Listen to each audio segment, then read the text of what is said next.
shot of cocaine and I shot my woman down. Went right home and I went to bed. I stuck at 1144 beneath my head. Got up next morning and I grabbed that gun. Took a shot of cocaine and away I run. Made a good run, but a run too slow. They overtook me down in Juarez, Mexico. Laid in the hot joints, taking the pill. In walked the sheriff from Jericho Hill. He said, Willie Lee, your name is not Jack Brown. You're the dirty hop that shot your woman down. I said, yes, sir, my name is Willie Lee. If you've got a warrant, just to read it to me. Shot her down because she made me sore. I thought I was her daddy, but she had 5 more. When I was arrested, I was dressed in black. They put me on a train and they took me back. I had no friends for to go my bail. They slapped my dried up carcass in that county jail.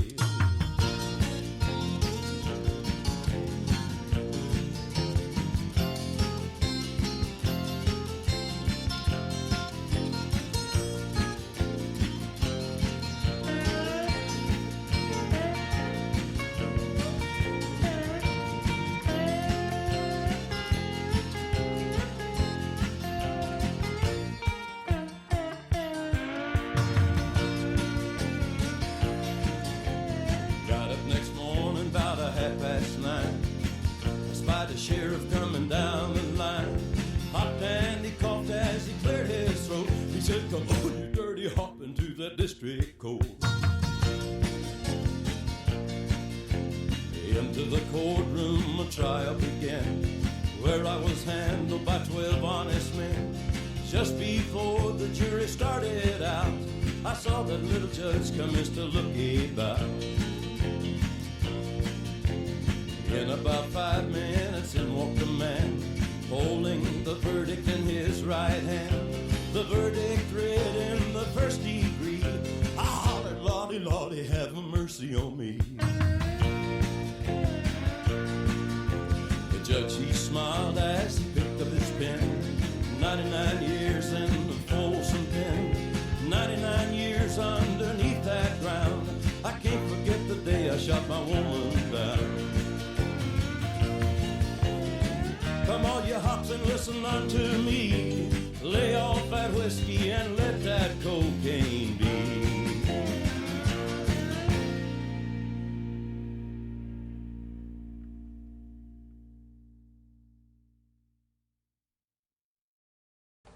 Good evening and welcome to the Sports Desk here on HerbFM Sports Radio. A special jam-packed 3 hours here. I'm Chris Heidel. Coming up in 2 seconds, we'll be playing our pre-tape interview with Sean Rash, the winner of last week's PBA Oklahoma Open. And at 6:45, Reed Liebel, who is the forward who plays for the Maryland Black Bears, a minor league hockey team down in Odington, Maryland, will join us at 6:45. And then Mickey Coachella, who is a former broadcaster here in Baltimore on 98 Rock, but he does work for the Blast now. He will join us at 7. And then at 7:08, Dave Ryan, who you saw on this past Sunday on Fox, covering the Fox broadcast of the Professional Bowlers Tour, he'll join us at 7:08. And then Matt Natatis, who is the Louisiana Tech women's bowling coach, will join us at 7:15. And then Matt Nagel, who's the voice of the women's basketball of the Fighting Irish and the Lady Irish of Notre Dame, the women's basketball team, will join us at 7:30. So in the meantime, here is the interview we had with Sean Rash. We did last evening, right here in our studios here on HerbFM Sports Radio. All right, folks. Hello, everybody, and welcome. We have Sean Rash with us on the telephone. The winner of last week's Oklahoma Open went right through the stepladder final, seeded number 5th in the on the tournament on TV, and went right through the whole thing to win the championship. So, Sean, thanks for joining us. Just talk about that. Is that your first time you ever went from number 5 position all the way to win the title? I think it's my second or third, but first of all, thanks for having me on. It's always a pleasure to talk about a television show and most importantly a win. But last year in the doubles, my partner Matt Ogle and I qualified in the 5th seed, ran the ladder, And then back in 2013 or 14, I ran the ladder in Oklahoma in the PVA Wolf Open. I was the 4 or 5 seed then, but it's always fun when you bowl the first match and you get comfortable and win a couple games and climb the ladder. So not something you always want to do. It's a lot easier being the number 1 seed and only have to bowl 1 game for the title, but getting a chance to be on the show the whole time is a lot of fun. Yeah. Well, the game in the second match, you bowled against that left-hander, the two-handed lefty, and he was cruising along. All of a sudden, he got a split in the 9th frame. What was going through your mind, saying like, "Oh, I got an opportunity here"? Yeah. After I left the 10 pin in the 8th frame, I thought it was over. I pretty much was out of wood as long as he went, spare. I could only bowl 230. I knew I needed something drastic to happen. I knew I bowled good. I knew if I could get by him that my look was only getting better. Thankfully, Jesper left a big split, gave me the opportunity to step up in the 9th and 10th, and that's what we always dream of, having the opportunity to put a match away. It was a dream come true, and I took full advantage of the opportunity. It seems like when you get to your third match, the lanes change on TV, but it looked like for you still found the same spot and it worked really well. Is it something that you knew that the lanes weren't going to change? Because I know last week, a couple weeks ago in Arlington, the third match with Tommy Jones was like 167 to Chris Barnes, whatever it was. Do you think that did you realize that lane was going to change? Well, the thing for me this week compared to last week's show was there was only 2 righties on the show. Last week there was 4. The amount of balls going down the lane, reactive and urethane combination, the oils, the lane surfaces, there's so many characteristics. I only had to move my feet 1 or 2 boards on both lanes, change my hand position just a touch on the 1 lane, but when you get into a repetition mode and just stayed focused on what I could control, which was my process, things turned out okay. And it was the same pair we bowled the double show on last year. Had a great feeling, of course, being on that pair, and I was in a groove. And when you come in cold like Brad and Jesper and Ryan does, there's a distinct advantage. So, and then at the same time when I bowled Ryan, he got a bunch of practice shots, but it didn't change my line and anything that I was doing. So it was just get back up, throw shots, and see what happens. Well, this week you're in Arkansas for the Jonesboro Open a week before the Tournament of Champions. So what is your goal for this week? I know everybody you want to keep on winning and make more money and, help you out with your family. Congratulations on your wife, expecting soon. Being an uncle, I totally understand about a kid coming along. But what's your goal for this week? Well, the goal is the same thing, right? I mean, it's to, one, bowl good, fill frames, beat the pattern, hopefully score well, to find a way to get a check, which the top 20 get checks this week, but the ultimate goal is to make match play, and then once you get the match play, anything can happen. For the last 2 weeks, the 14 seed has won the tournament. Tommy Jones qualified second, won 2 games. I qualified fifth and won 4. And, those are the goals, and, you can, be pretty excited and happy that something great happened a couple of days ago, but you got to change gears and refocus on the task at hand, and that's the Jonesboro Open, the Shark on the left lane and Viper on the right. I've had a lot of success in this building. I've made a lot of cuts here. Unfortunately, I haven't made any shows yet, but I feel good. I feel comfortable. Physically in a really good position right now. I got a couple, aches and pains where I got to ice the arm and leg down a little bit, but I feel ready to go, and I've got great ball motion after practice today, and hopefully I can, repeat and execute pretty good during qualifying and find a way to sneak into match play. All right, that's great. Well, folks, if you want to watch Sean Raz qualify for the Jonesboro Open, it's on flowbowling.com, but if you want to wait until Saturday at 4:30 Eastern Time, 3:30 Central, to see if he makes the telecast, it's actually on Fox Sports 1, and it's the Jonesboro Open, and I know Norm Duke was the defending champ, but he had a withdrawal with the injury, so I guess it's wide open for anybody. Absolutely. It's a shame that Norm's not going to be here. One of the greatest of all time, in my opinions, and a lot of others. He's a shot maker. He's a class act on the lanes and off the lanes. So it's a shame he's not here, but it's an opportunity for someone else to grab the trophy. So hopefully he's able to, heal up and get better and get back on the lanes as soon as possible. It's always fun to see Norm Duke compete. Yeah, and I also want to say congratulations to you and your wife expecting is that your firstborn child or how many kids? This will be our third. Yeah, no, this will be 3 for us. We're beyond excited. We find out in a couple weeks if it's a boy or girl. It'll be due in July, and this will probably be it. But yeah, extremely excited. Our entire family and friends, everyone's happy for us, so it's a blessing. Well, Sean, thank you so much. Good luck tomorrow in practice, and we'll hope to see you on Saturday at 4:30 on Fox Sports 1. Thank you so much. Yeah, for sure. Tune in to Flow Bowling all day, Wednesday, Thursday, qualifying match play all year long, really. And then the TV show this Saturday afternoon live at 3:30 Central Time on Fox Sports 1. So thanks again for having me on. I appreciate it. And you guys have a great evening. All right, you too. Hold on one. All right, folks, welcome back to the Sports Desk here on HerbFM Sports Radio. Let's give you now Sean Rash. We talked to him last night at this time. So he is qualifying right now for the Jonesboro Open.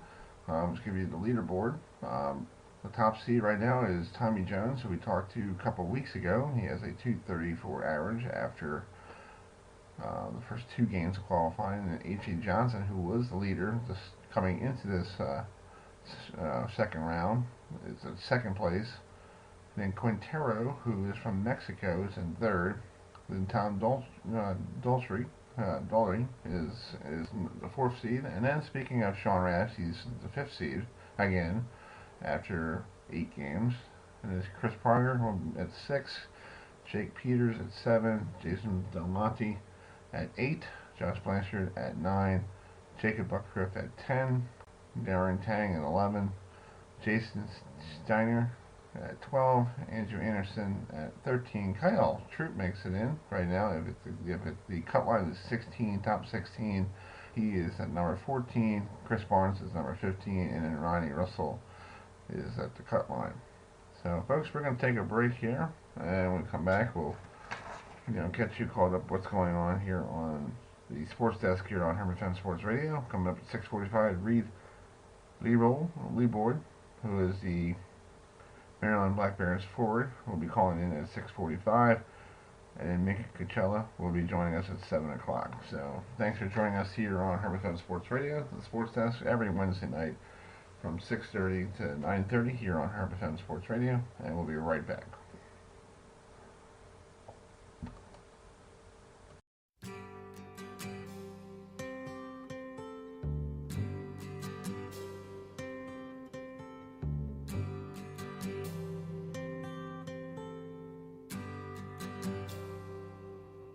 It's not time to make a change. Just relax, take it easy. You're still young, that's your fault. There's so much you have to know. Find a girl, settle down. If you want, you can marry. Look at me, I am old, but I'm happy. I was once like you are now, and I know that it's not easy to be calm when you found something going on. But take your time, think a lot. Why, think of everything you've got, for you will still be here tomorrow, but your dreams may not.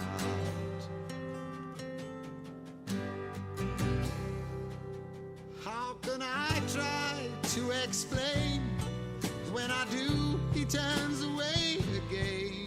It's always been the same old story. From the moment I could talk, I was ordered to listen. Now there's a way, and I know that I have to go away. I know I have to go.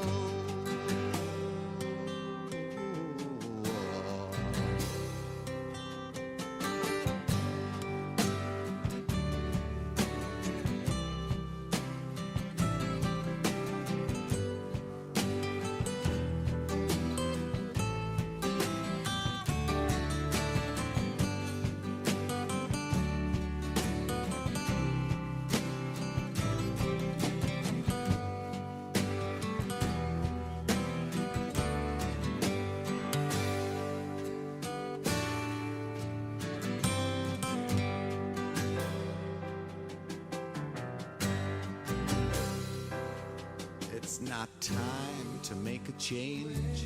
Just sit down, take it slowly. You're still young, that's your fault.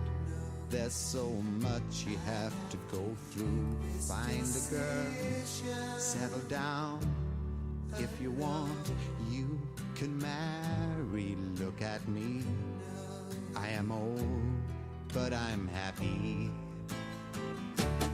All the times that I've cried, keeping all the things I knew inside. It's hard, but it's harder to ignore it. If they were right, I'd agree, but it's them they know, not me. Now there's a way, and I know that I have to go away. I know I have to go.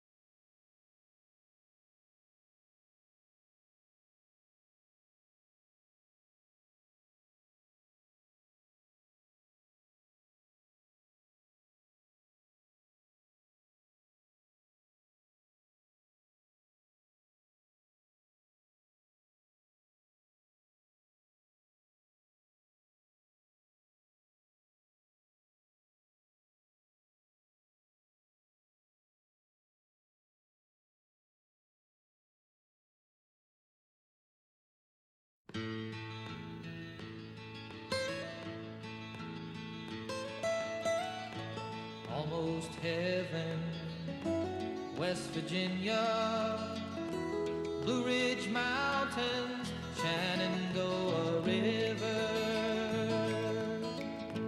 Life is old there, older than the trees, younger than the mountains, growing like a breeze. Country roads, take me home to the place I belong. West Virginia, Mountain Mama, take me home. Country roads, all my memories gather round her.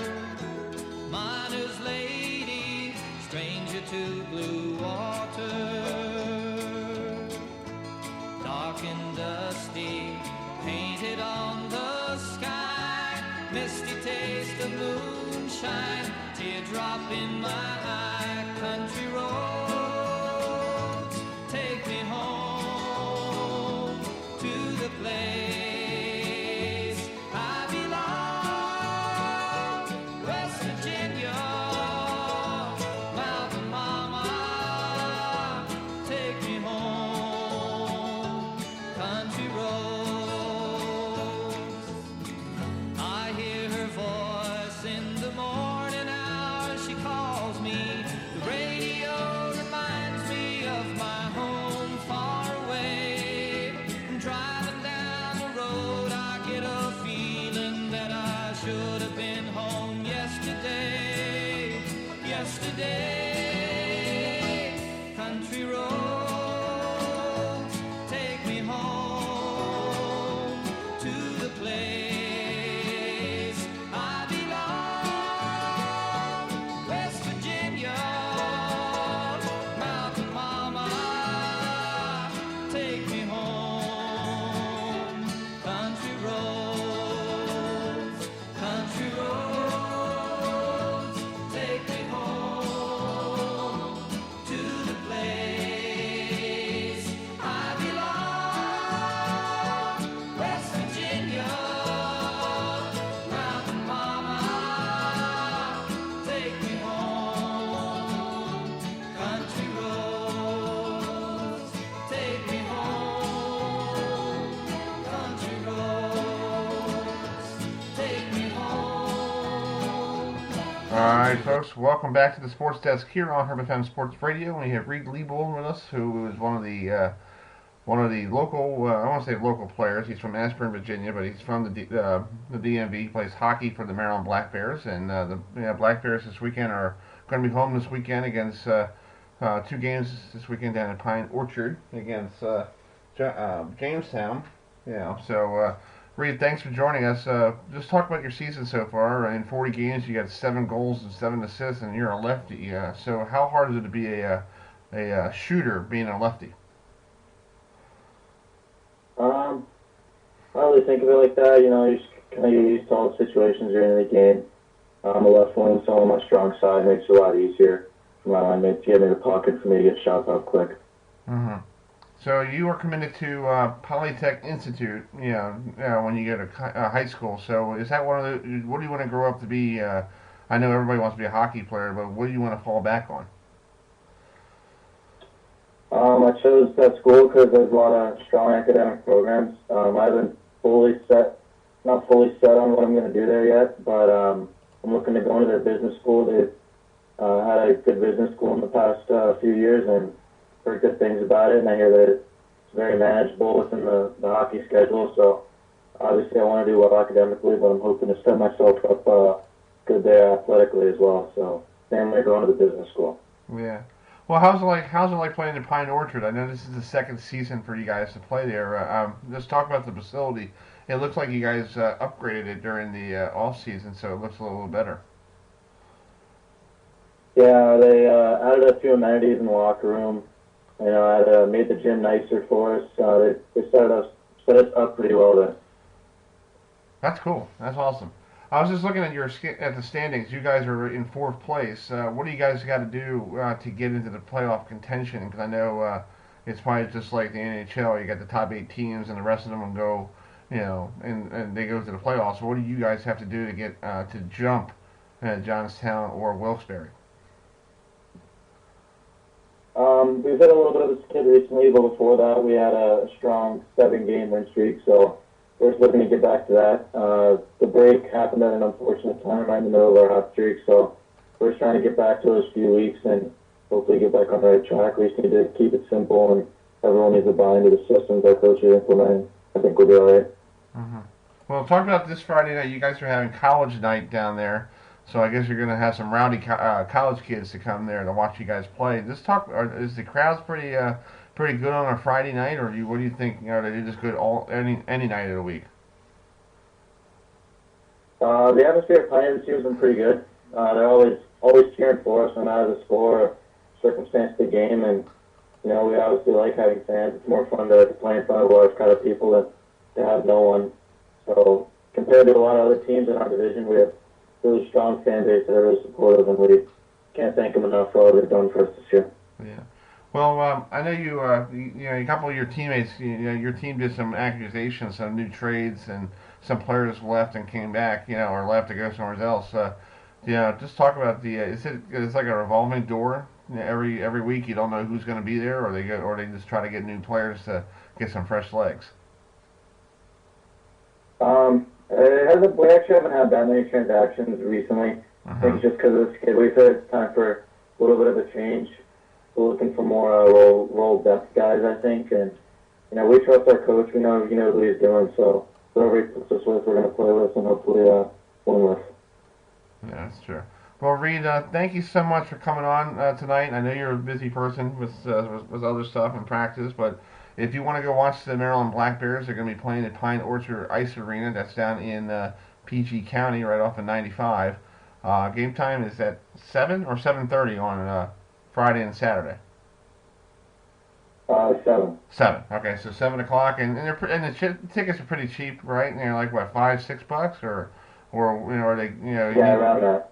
Around there, so you can they're get. cheap. Yeah, they're cheap, and hey, it's good for a family who wants to go watch some local hockey in this area. I know the Capitals are a little too expensive, but Reed and the rest of the Bears will be there this weekend, hopefully to take on Jamestown Rebels and hopefully bring out a sweep this weekend. So Reed, thanks for joining us, and good luck for this weekend against the Rebels. Thanks for having me. I appreciate it. All right, folks, we'll be right back with Mickey Gutella, the guy from 98 Rock who does the Baltimore Blast PA system. We'll talk to him shortly right here on HerbFM Sports Radio.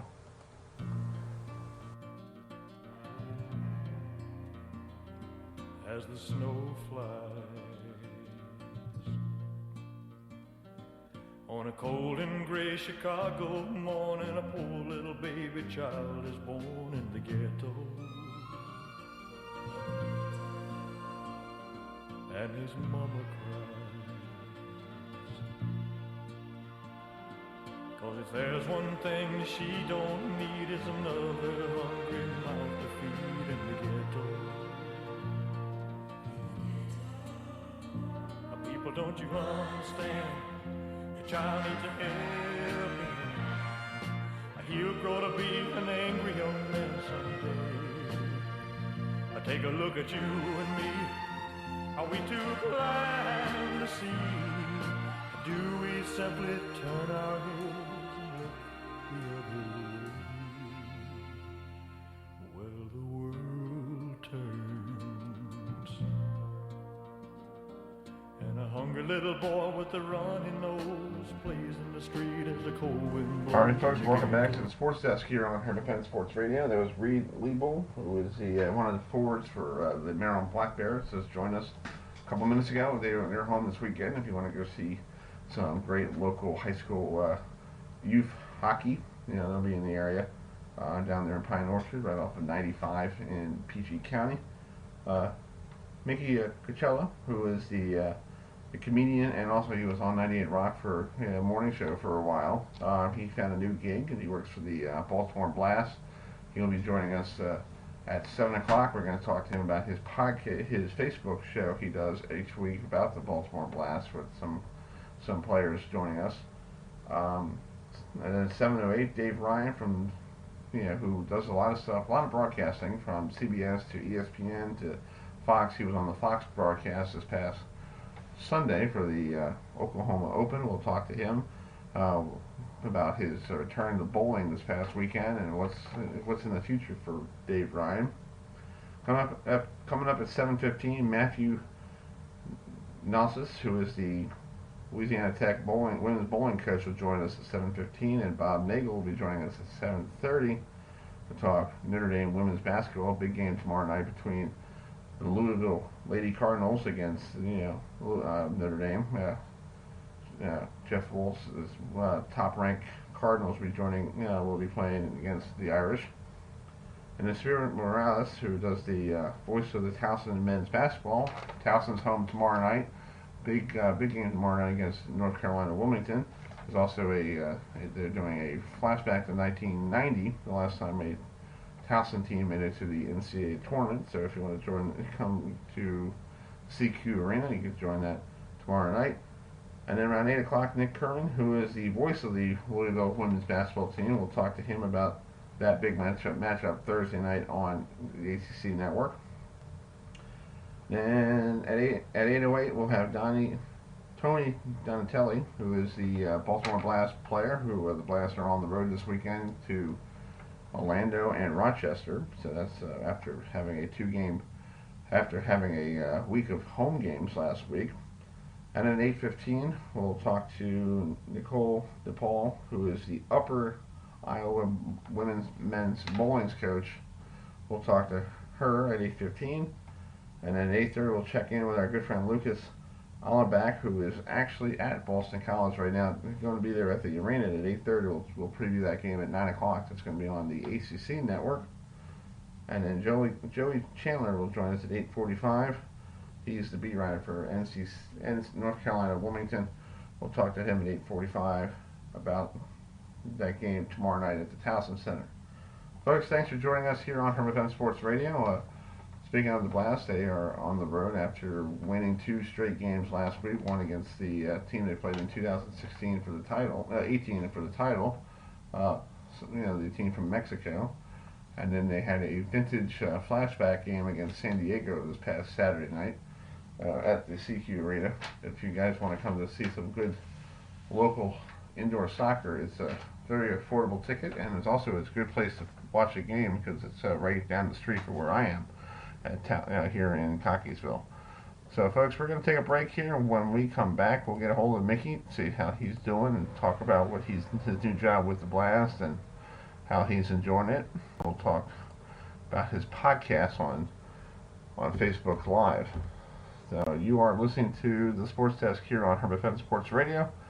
In the meantime, we'll send you right to some Heath Irvin.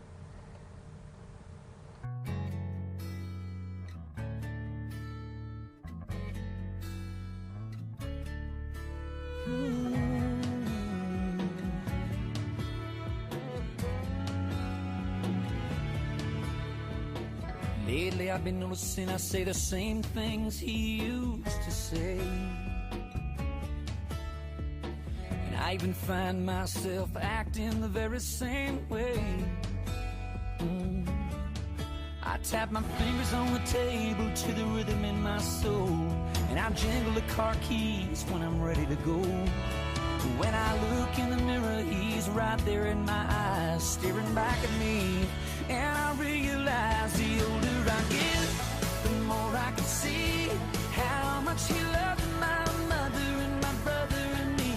And he did the best that he could, and I only hope when I have my own family, that every day I see a little more of my father and me.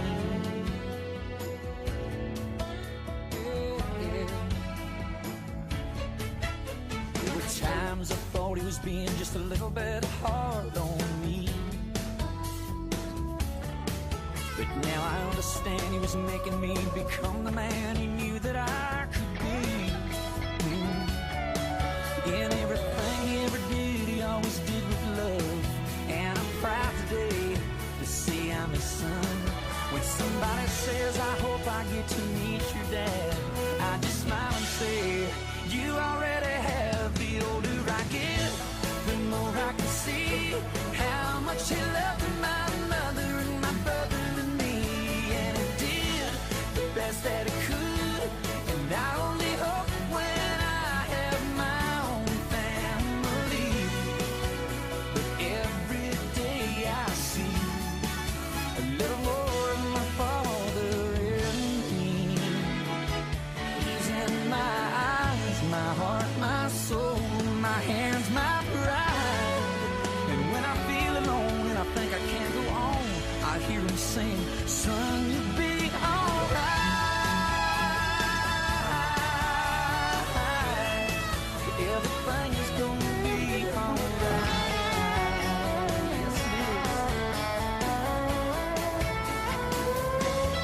The older I get, the more I can see that he loved my mother and my brother and me, and he did the best that he could, and I only hope when I have my own family, every day I see, oh, I hope I see, I hope every day I see a little more of my father and me.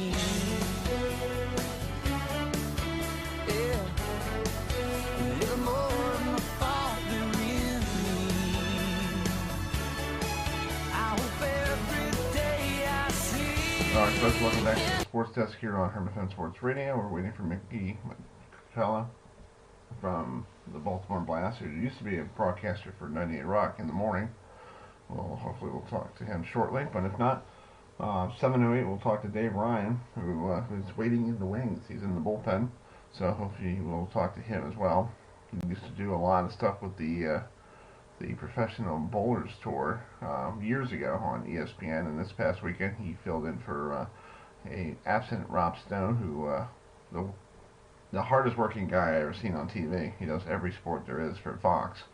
So hopefully we'll see Rob this weekend. Bowling is on Fox Sports 1 Saturday at 4:30 right here on FS1 Sports, on Fox Sports 1, the week before the major starts for the Professional Bowlers Tour.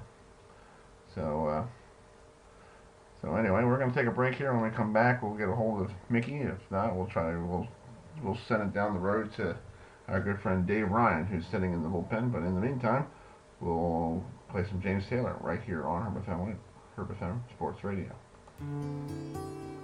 person to person and man to man. I'm back in touch with my long lost friend. Listen to reason and understand and think of me from way back when. He said me and Melissa, well, we fell out of love, ran out of luck, seems like the lightning struck. I've been thinking of leaving, but I can't raise a buck. James, I'm wondering, could I borrow your truck? I said, that's why I'm here. That's why I'm here. Got no better reason. That's why I'm standing before you. That's why I'm here. That's why I'm here. John's gone, found dead. He dies high as brown bread. Later said to have drowned in his bed. After the laughter, the wave of dread, it hits us like a ton of lead. It seems learn not to burn means to turn on a dime and walk on if you're walking, even if it's an uphill climb. Try to remember. All right, folks. We're still waiting for Mickey to give us a call, but in the meantime, this week we talked on every Monday we get a chance to talk to the coaches of the ACC on the ACC men's basketball teleconference call, and we had a privilege to talk to Wake Forest's head coach Danny Manning, who played a lot of seasons in the NBA after a great college career in Kansas. Had a privilege to play against Kobe Bryant because sadly Kobe Bryant passed away this past Sunday due to a plane crash in California. So I asked Coach Manning about what was it like playing against a young Kobe Bryant back in the day when he was a rookie, when he was 18 years old. So here it is. Good morning, Coach Manning. How you doing? I'm fine. How are you? Doing good. You just commented a couple minutes ago about Kobe Bryant, and you played against him. What was he like when he was a young player, coming through the NBA? I think a lot of us, when we get to that level, you want to show that you belong. And he was no different. I think he was, the only thing that's different about him is he didn't mind telling you that he was going to be great, and he was going to strive to be great, he was going to work to be great. And I think early on in his career, I think that rubbed a lot of people wrong. But as people got to see his work ethic, see what he was all about, see the sacrifices that he made, it became more of an appreciation. But, for him to come in and to get to the level that he got to and to move the needle in our game the way that he did, just unbelievable career. And, I'm fortunate and blessed to have had the opportunity to compete up against him and get to know him. Thanks, Coach. Thank you.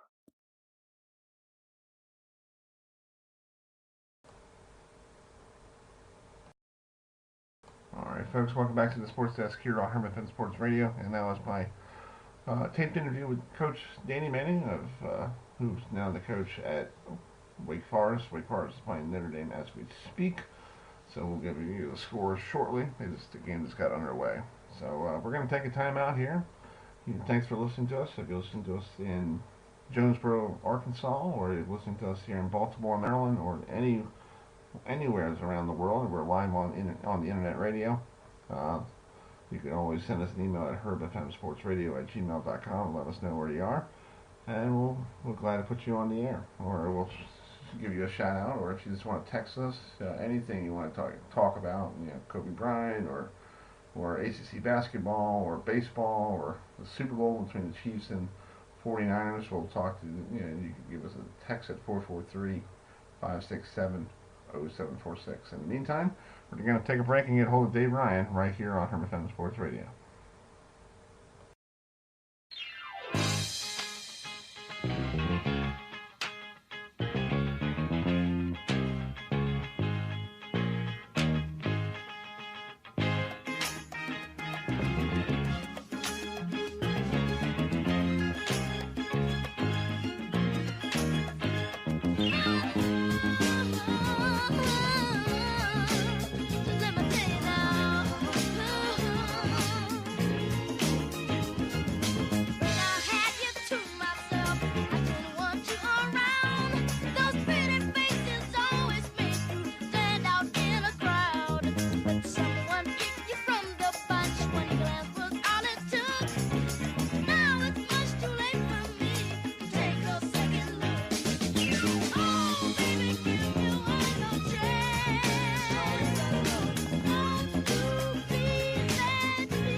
All right, folks, welcome back to the Sports Desk here on HerbFM Sports Radio, and we had this wonderful broadcaster who's been doing a lot of things in his broadcast career. He started with ESPN. He did ESPN PBA bowling on ESPN way back in the year, mid 2000s, before it moved to Fox Sports One. But last week he filled in for the busiest guy in the world, Rob Stone, who I don't think he takes a day off. Dave. So Dave Ryan is on the phone with us. Dave, thanks for joining us. Just talk about last week. What was it like? How fun was it to work with good old Randy Peterson again for a show? Yeah, well, I had a great time. Thanks for having me on, Chris. I appreciate that. It's always good to be back with Randy. As you mentioned, go back to 2002, Wichita, first event, PBA event, ESPN, and it's fun to be reunited with Randy and so many of the people around the PBA tour. It's not just our others as well who have been regulars really since I got going to the PBA now 18 years ago. So we're lucky enough when I work at CBS Sportsnet, I'm able to do the PBA Tour Finals and the Summer Series. It's been a few different names, but generally 5 shows over the summer. This past year was at Red Rock in Vegas.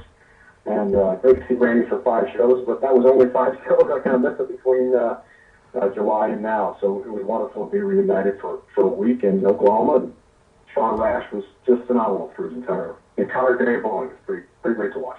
Yeah, I talked to Sean Rash last night over the phone because I know they're qualifying right now, and he was very he's used to going through the step ladder, go through the 5th seed all the way up to the title. And I said to him, "Have you ever done that before?" He goes, "Yeah, I did a couple times years ago, but but in the 3rd game, Dave, always the transitional game, like I know Jason Belmonte talked about that a couple weeks ago."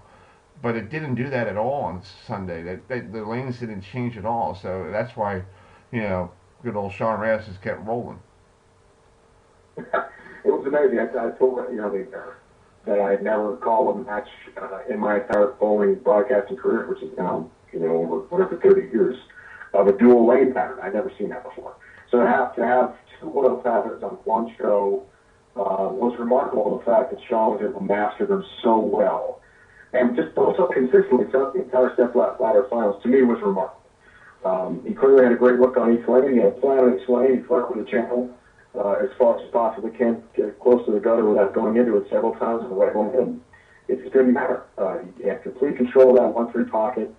And it was fun to watch that and just see how calm he was. And clearly he and his reps had a plan, and they were going to follow that plan all the way through and try to be victorious for him. Yeah. Well, you do a lot of college basketball for the CBS Sports Network. I guess you do a lot of the Big East games or whatever game they want you to do. But just talk about college basketball this year. Yeah. Talk about college basketball this year. It's wide open. Every week is a brand new #1 team. And Duke goes down, and then Kentucky goes down, and North Carolina's struggling right now, trying to figure out what they're doing. But they won 2 in a row. Have you ever had a year like that in broadcasting for basketball? Going, wow, this is really interesting. No, and I do a lot of games, a lot of analysts, Steve Walsh, Steve Lapis, Bob Bessel, Tim Doyle, Jordan Cordell, a lot of guys I work with. Robbie Hummel I worked with already up first day last week. And the bottom line is because I think there are several reasons. Recruiting is changing. The fact that you don't have maybe 2 or 3 lottery picks this year, maybe total. So the lottery pick number is way down in college basketball for those 1-year guys. Mm-hmm. You have a lot of older players, and no one spectacular. I think that's resulted in a lack of great teams. Gonzaga has been consistently good all year. Baylor actually has been #1 for a couple of weeks, and imagine not having a #1 team 2 weeks ago this year. The talk around college basketball is, well, this is the year you'll have a mid-major winning the NCAA championship. And it depends on what you consider a mid-major. Villanova comes from the Big East. They've won 2 in the last several years. So that's high major ball. So now you're talking about someone like from, the Mountain West, maybe San Diego State has had an incredible year. Maybe it's, who knows? We cover a lot of MAC basketball. Steve Wolf and I, we've got a game coming up at Kent State on Friday or Akron. Maybe someone from the MAC will come out and win a couple rounds in the tournament. I think the bottom line is in the Sweet 16, Chris, you're going to have 5 or 6 mid-majors. That's my prediction. You're just going to have so much surprise. On the other hand, you're still going to have, the Big Ten will still put in probably 9 or 10 teams. Mm-hmm. The Big East, a high major league, will still put 6 down or maybe 8 teams in. Yeah, it could be a surprising tournament, but I think it'll be the same amount of major versus mid-major teams getting those trips to the tournament. At-large divisions are so hard to get. They're so hard to get with small fields. So, hey, it's going to be fun to watch. Definitely. From the first four all the way to the final four will be great. Exactly. And Dave, also, you're a Syracuse guy. So let's talk about Jim Boeheim. Do you think he should be still rolling? I think I lost him. Yeah, I think I did. Yeah.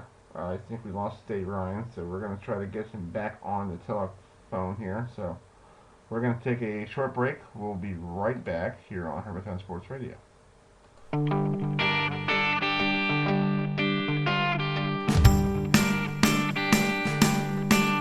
Imagine me and you, I do. I think about you day and night. It's only right to think about the girl you love and hold her tight. So happy together. Alright, folks, we got him back on the line here. This is what live radio is, folks. So when the phone doesn't work, we try to improv and talk to ourselves, So anyway, we have Dave Ryan on the phone. That's all right. We got Dave Ryan here on the phone with us, who does a lot of cool broadcasting for a lot of major networks. But I was going to ask you about your Syracuse and the Orange, because you're from Syracuse. You went to Syracuse. What do you think about Jim Boeheim? Do you feel like he's going to be there probably when I hit 50 years old? Yes, it's amazing how long he's been there. It's 44 years now as head coach. And I think the general consensus is around Central New York in that program as a head coach. Buddy Boeheim, his son, for the next couple of years, and Buddy's having a very good year. And when Buddy's career is over, then maybe there'll be some consideration for Jim to move on. But who's going to be the one to tell him to do that? Is it going to be the athletic director, Lalac? It's the chancellor, and that's a very difficult position to be put in to tell a legend he's got to move on. Look, they had a very slow start offensively. They have played much better in the last 2 weeks. And like we talked about, Chris, it's so like opening college basketball. I mean, I saw Florida State beat Virginia a couple weeks ago on radio, and Virginia looked just awful. I mean, that did not look like a defending national champion. They lost so much to graduation in the pros. Almost unrecognizable. So I think that late in the ACC is wide open. I mean, there are teams like Pitt that can come in and play well in the tournament. You never know. Carolina, as you talked about, is way down, like way down. There are a lot of surprising scores. I think every night I've been to a couple of Big East games this year where I'm certain a team is going to win and they don't. You just can't. The opposite happens. I feel like it's a theme of the entire season. Expect the opposite. Expect it. So I think that's going to carry over to the NCAA tournament and just make it so much fun to watch. Exactly. Well, Dave, thank you so much for taking some time tonight for us. We don't know where you're going to be, so we'll be where in the world is Dave Ryan. So if you watch him on CBS Sports on ESPN or Fox, we'll see him down the road. But it was great seeing you on Sunday, and don't be a stranger to the PBA. Come on back to the Tournament of Champions next week in Akron. Absolutely. Can't wait to do that. Thanks so much for your time, Chris. All right. We'll be right back here on the Sports Desk. We'll talk some women's bowling in a couple minutes right here on HerbFM Radio. If I should call you up, invest a dime, and you say you belong to me, and ease my mind, imagine how the world could be so very fine, so happy together. I can't see me loving nobody but you for all my life. When you're with me, baby, the skies will be blue for all my life. Me and you and me, no matter how they toss the dice,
you and you for me, so happy together. All right, folks, welcome back to the Sports Desk here on HerbFM Sports Radio. We have our good friend Matt Natalis with us, who is the Louisiana Tech women's bowling coach. Louisiana Tech is, a very good bowling program down there in Louisiana. This weekend they are. Let me pull up where the schedule is. They are going to be I think they're going to be in Jonesboro, Arkansas. When is that? Hold on here. That's coming up in 2 weeks. In 2 weeks. Okay, you just got done doing the St. Louis Columbia 300 Saints Invitational. You guys came in 7th. So just talk about the 2 days out there in St. Louis. It was a grind. It was probably one of our better performing weekends, I guess you would say, as far as fundamentals and throwing the ball. We had a little bit of issue on pin carry. We left a lot of 9 counts up there. But overall, as a team, we bowled really well for that event. Oh, that's good. Yeah, you guys came in 7th, and St. Louis is actually home to a lot of great bowlers throughout the history of the game. You know, like Pete Weber's from there, Dick Weber, Nelson Burton Jr. Yeah, I guess that's where did you guys bowl in St. Louis? It was at a Bolero house in Chesterfield. Okay, that's cool. That must have been pretty neat to bowl in one of those, right? Yeah, it was nice to go up that way. Some of the girls on my team really haven't seen snow, so we were lucky enough that it snowed one day, so they were happy about that. But I'm originally from up in the Midwest area, so it's always nice to get back up in that area. Okay, yeah, it's good to see some snow. You know, I think we're not going to see any snow here in Maryland anytime soon, so I think that's not a gimme. But talk about your team. You got a lot of freshmen and sophomore, on your roster. So just talk about who's going to, if you have the starting 5, who's the first, the starting 5 for this for a tournament this weekend, if you had one. I had Lindsay Manning leading off. She's a left-hander from Tennessee. She's a sophomore. She was a Dexter All-American before she came to me. In the second spot, I had Ashley Chanel. She's also from Tennessee. She had won 3 state championships, a junior gold championship before she came to us, and she's been pretty solid for us. She's a junior this year, and she's been pretty solid since she's been here.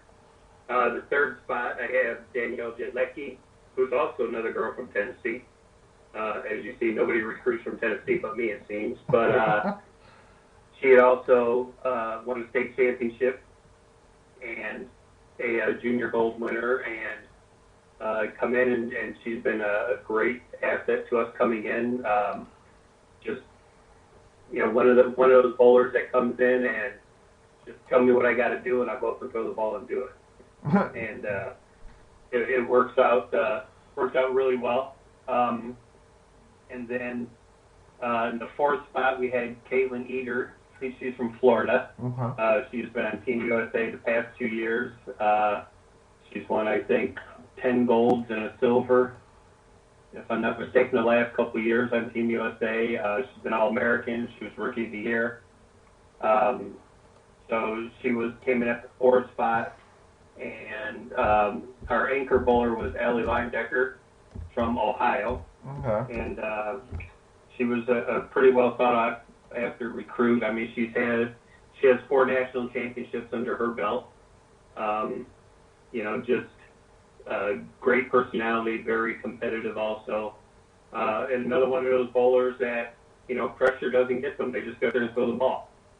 And we gel pretty well. And we have some other bowlers on the team. Emily Reddick from Georgia, who's been a big contributor. Kalia Patterson has come in from North Carolina a few times and helped us out. And Emma Cook from Georgia has also helped too. But it's been an exciting year. And we're hoping here we've got 2 more NCAA events to go, and then we should make sectionals for USBC, and hopefully we can win our conference. And if we don't do that, then hopefully we make one of the regionals for the NCAA also. Yeah, I think that's a goal for any coach to get to the NCAA tournament. I know it's kind of one of those but you've been around this program for 4 years, so you've been building this program ever since you came from Valparaiso. So that's pretty good. You're building a program. Yeah, we didn't exactly build it fast. We just have been taking our time and making sure we get the right kids, with the right personality, and grades are important. I think we've got about a 3.68 GPA as a team, so that's what they're here for, is to go to school, and bowling's the second thing. But it's been a lot of fun, and they changed up how the NCAA championship is this year. Mm-hmm. So it's not just the top 8 teams go. They're going to have 7 automatic qualifiers for the conferences that are out there, and then 9 at-large bids. And then those will be separated into 4 regionals, and then whoever wins each one of those regionals will go to the championship site.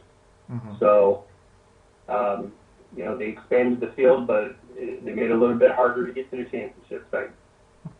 Well, let's talk about you're off until Valentine's Day weekend. I guess your wife might let you go on that tournament, right? Well, the funny thing is, it seems like I've been gone on Valentine's Day every year for the last 8 years, so it just kind of worked out that way. Between now and then, it's just we're trying to rest up a little bit, because a lot of the girls bowl team trials, and then we went to Pennsylvania, which was a long trip, and then we went to St. Louis, which was long. So Mm-hmm. we need to get them caught up on homework and resting up a little, but we're back at the lanes, just fundamentals, parachuting. We have some equipment changes with Brunswick buying EBI. We're getting in some of that equipment to try out also, just to see, Mm-hmm. how we do with that too. Well, Matt, thank you so much for coming on tonight, and enjoy the break. And we'll talk to you hopefully before the sectionals in March. We'll try to see where you guys are. That sounds great. All right, folks. We'll be right back with our good friend Bob Nagel, who is the voice of the Notre Dame women's basketball. We'll talk to him in 5 minutes right here on the Sports Desk here on HerbFM Sports Radio.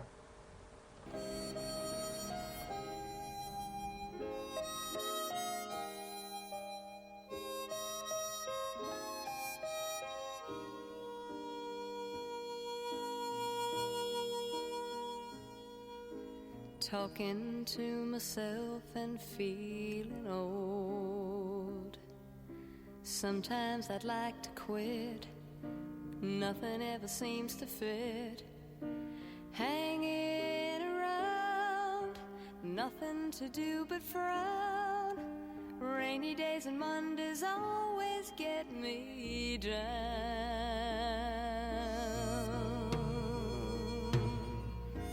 What I've got they used to call the blues. Nothing is really wrong. Feeling like I don't belong. Walking around some kind of lonely cloud. Rainy days and Mondays always get me down.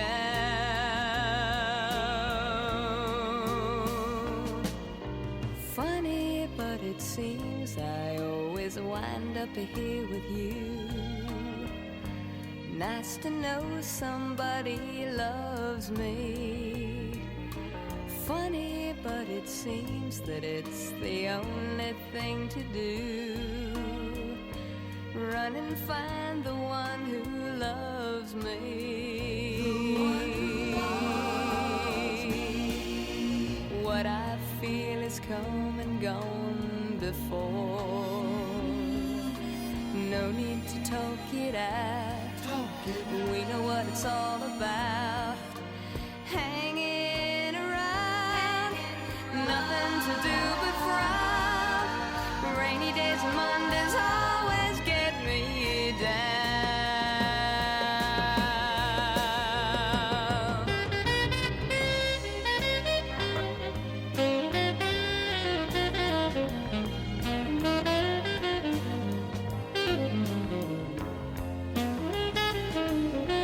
Funny, but it seems that it's the only thing to do.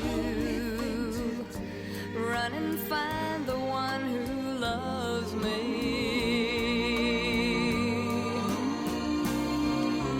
What I feel is come and gone before.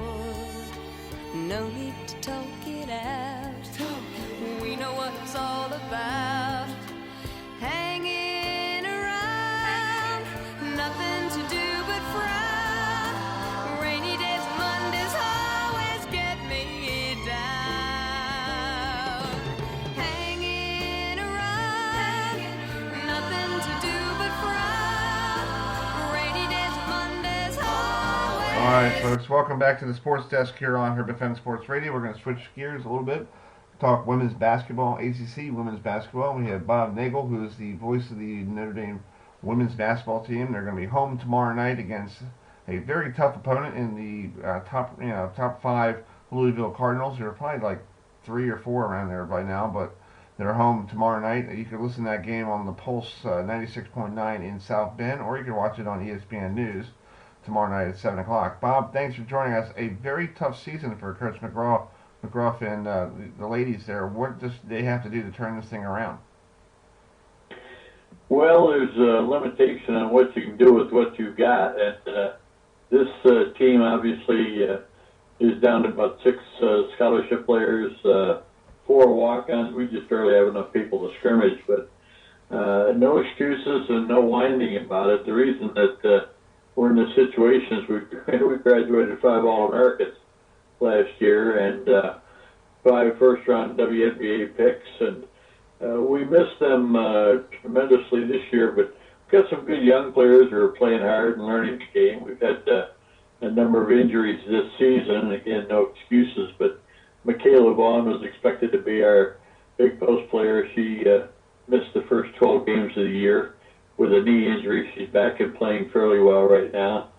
We lost a Naya Peoples, who was a freshman leading us in rebounding, and she was a candidate for Rookie of the Year in the ACC, but she's out with a torn labrum. She's had that surgically repaired, and we've just been limited in what we can do, but everybody who's in uniform, I mean, Coach McGraw looks at me during the game like, do you have any eligibility? And I do, but I'm not going in.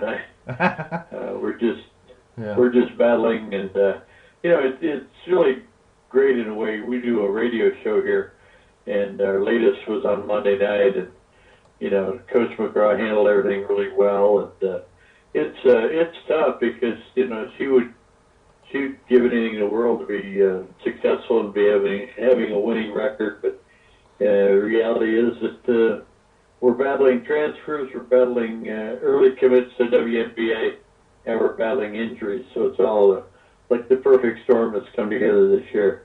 Yeah, and plus, Bob, you got the very tough schedule because if you're the runner-up for the national championship, you play a very tough non-conference schedule. Plus, the ACC schedule. All those teams in the ACC are getting better each year. They are getting better, and one of the things that's happened, for example, Clemson came in and played really well against us, and it seems like every time we get beat, one of the players who beats us is getting voted in as the ACC Rookie or Player of the Week because they've had these phenomenal games, and so we're getting everybody's best effort. Plus, I think for the last, we've been to the tournament 24 straight years. And a lot of those years in the Big East and the ACC, we thumped some people pretty well. And so if they get a chance to get one back on us, I think they're all pretty well focused. I don't blame them a bit. But it is a good year. And, tomorrow night, Louisville's coming in, and they've got Evans, who's from Gary, Indiana, ironically, an Indiana kid who's doing really well and leading them in scoring. But they've also got a couple of girls who transferred from Georgia Tech, and Balogun is, I thought, she was the ACC Rookie of the Year last year, and I just think that she's a tremendous player and a big upside, and so she's in that starting lineup with them, and Dixon, another player transfer from Georgia Tech, is a big help off the bench. So this is a Louisville team that's been pieced together pretty nicely, and Jeff's had a good deal of success there, and they're used to winning. Yeah. And last Sunday, you guys played Virginia at Charlottesville. What happened in that game? Because you lose by 30. It looked like Virginia just lost to Louisville a couple weeks ago, and Louisville ran them out of the gym. Yeah, we didn't do much as far as transition defense.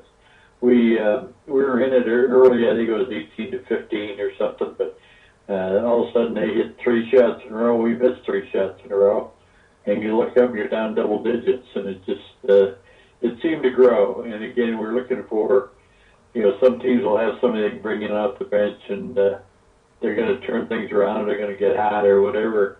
And we're playing a lot of minutes with all of our healthy players, and so when you get into the fourth quarter, we're still scoring more points than our opponent in the fourth quarter, which is kind of amazing. But we gave up a lot of offensive rebounds, so we missed defensive assignments. So when it got down by 20 or 22 points, you're just not going to come back. And Virginia played very well. Williams, one of their freshmen, had a great game against us, and of course she gets voted ACC Freshman of the Week.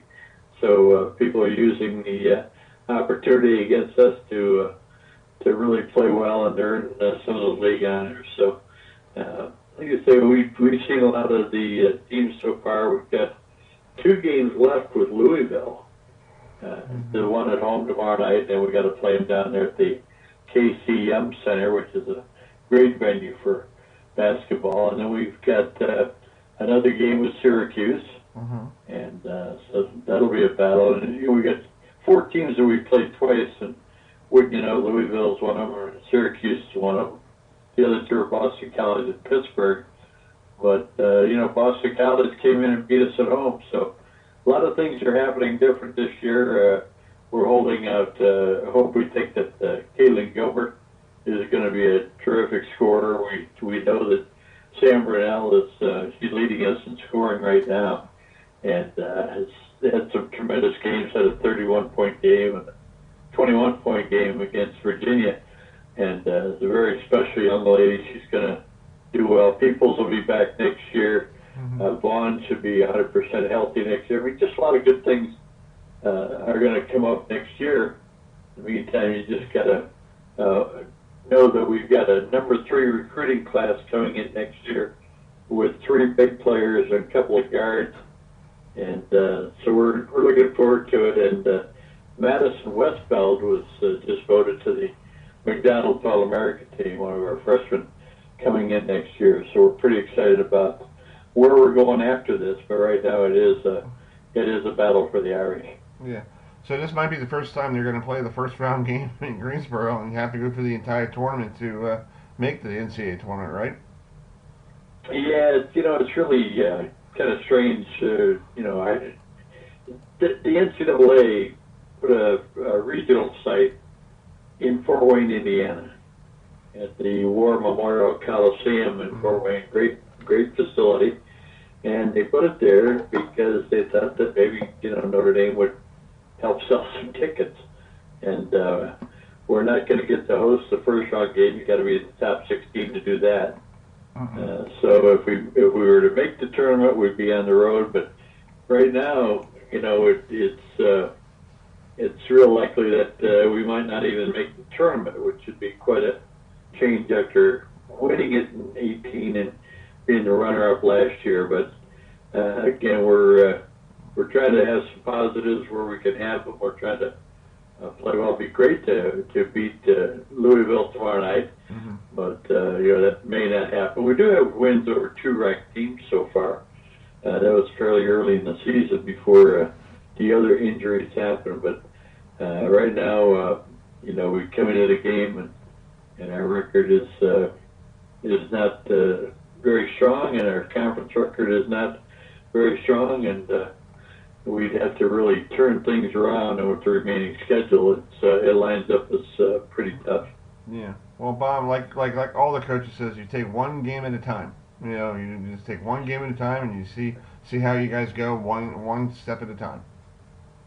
Yeah, it was we beat Miami at home and played as well as I think we can. Coach McGraw was just really excited because she never stops believing in the team. And after that game, she came off the bench with her hands above her head like, I thought we could do this. And we played really well against Miami. Then lose by 30 to Virginia on the road. And I said to her in a radio show on Monday, I said, it's kind of the mark of a young team. And she said, well, we are a young team, and we played like it on the road. And hopefully at home, we'll be able to give Louisville a good effort. And who knows what happens if, the fouls and those kind of things. We've actually won the rebounding battle in 2 of our last 3 games, which is a nice change. But we've got work to do, and we've got time to do it. And so it'll be a tough test tomorrow night, as you would expect, with one of the best teams in the country, if not just one of the best teams in the ACC. Exactly. Well, Bob, thank you so much for coming on tonight. If you want to listen to Bob and the rest of his broadcast tomorrow night, it's on the Pulse FM 96.9 in South Bend. You can probably listen to it on the TuneIn app if you're here in Maryland, or if you want to watch it on ESPN News tomorrow night at 7 o'clock. Louisville and Notre Dame, these 2 teams played really well against each other last year in the title game at the ACC championship game. We did, and we're trying to find a way to get Enrique Ogunbowale and Marina Mabry and Jessica Shepard. We're trying to get all those players back for one more game, but I don't think they're going to let us do it. Exactly. Well, Bob, you wish you could have somebody has one more game eligibility. I wish it's like, come on back for one more game, please. But can't do it. Yep. Yeah. No, we got good kids. They're working hard, and we got a great coaching staff. So we're down this year, but we'll be fine. And looking forward to watching the page turn next year with the new players coming in and getting the Irish back to where they should be. Exactly. Well, Bob, thanks for joining us, and we'll keep in touch with you throughout the rest of the season. All right, Chris, thank you very much. Good talking to you. All right, we'll talk to you soon. We'll be right back with our good friend Spiro Morales, who does the voice of the Towson Tigers men's basketball. Hopefully we'll get him on the line right here on HerbFM Sports Radio. We'll be right back.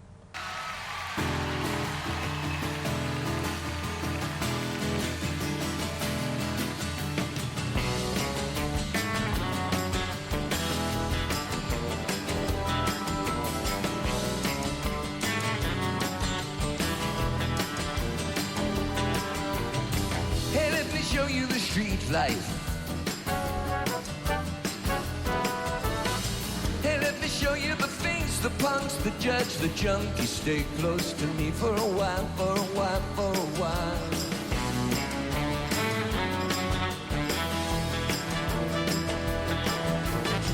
Hey, boy, you got to get streetwise.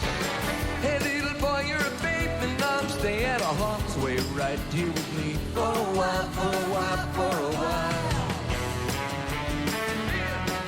Look out. Street life, hell in the city.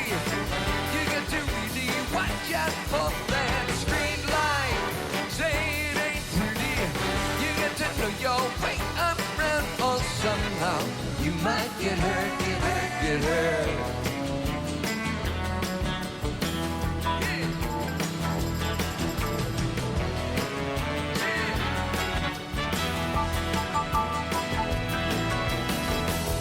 Show you the nightlife. Hey, let me show you the queens, the dudes, the class, the prudes, the folks that inhabit the night. Let me set it right. Yeah. I'm gonna give you my warning. Gonna tell you the streets to life, the sound of jive. You've just arrived, try it for size for a while, for a while. Look out, son. Straight line, hell in the city. Got to really watch out for that straight line. Say it ain't pretty. You got to know your way around, or somehow you might get hurt, get hurt, get hurt. Look out, son, it's a tough town if you're not careful. I say.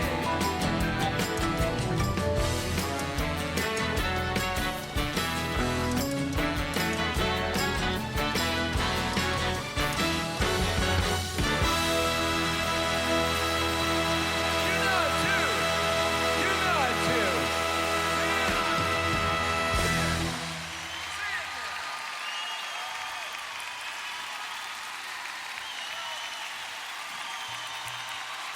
Thank you, New York City!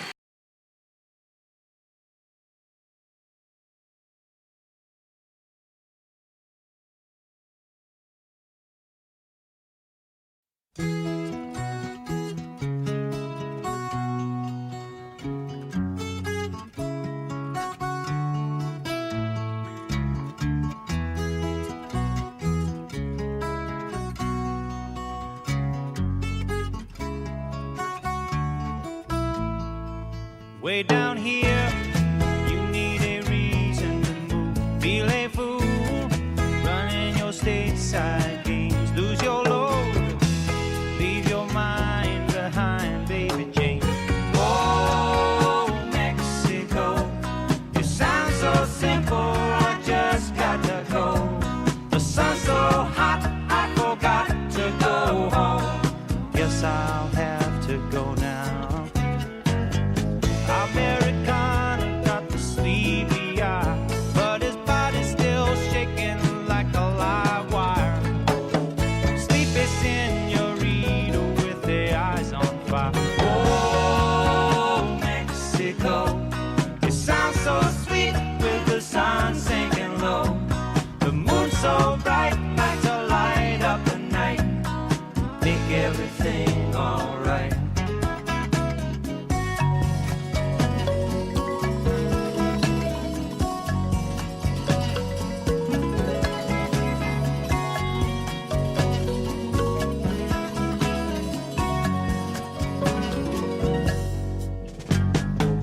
Baby's hungry and the money's all gone. The folks back home don't want to talk on the phone. She gets so long letters, sends back a postcard. Times are hard. Oh, down in Mexico, I've never really been, so I don't really know. Oh, Mexico, I guess I'll have to go.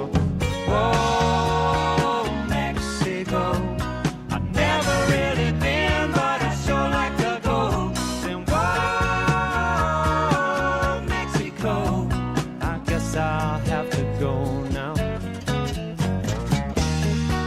Talking about in Mexico, Mexico, and a honky tonk down in Mexico.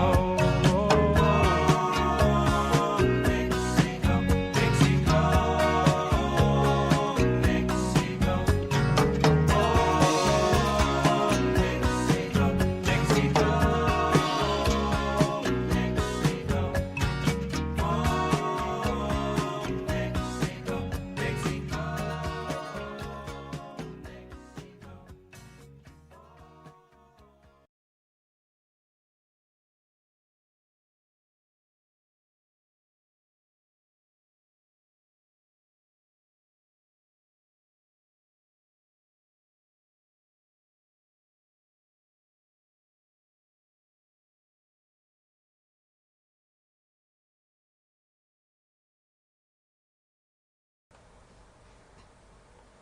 Alright folks, welcome back to the Sports Desk here on HerbFM Sports Radio. We're trying to get hold of the voice of the Towson Tigers Sports and Ciro Morales, but hopefully we'll get a hold of him. But in the meantime, we'll play an interviews. We talked to some of the ACC coaches on Monday, So the first one up is Florida State head coach Leonard Hamilton. I talked to him about this week's trip through the Commonwealth of Virginia.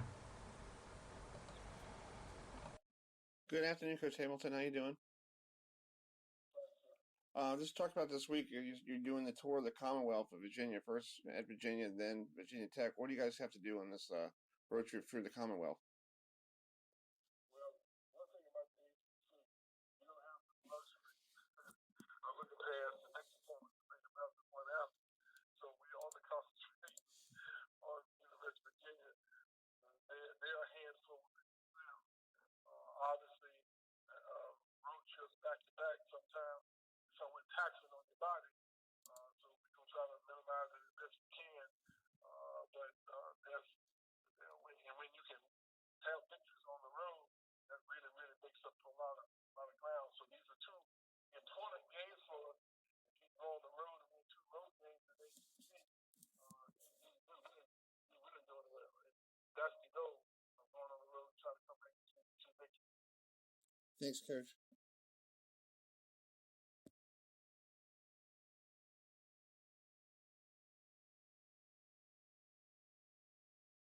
All right, folks, welcome back to the Sports Desk here on HerbFM Sports Radio. That was Florida State head coach Leonard Hamilton.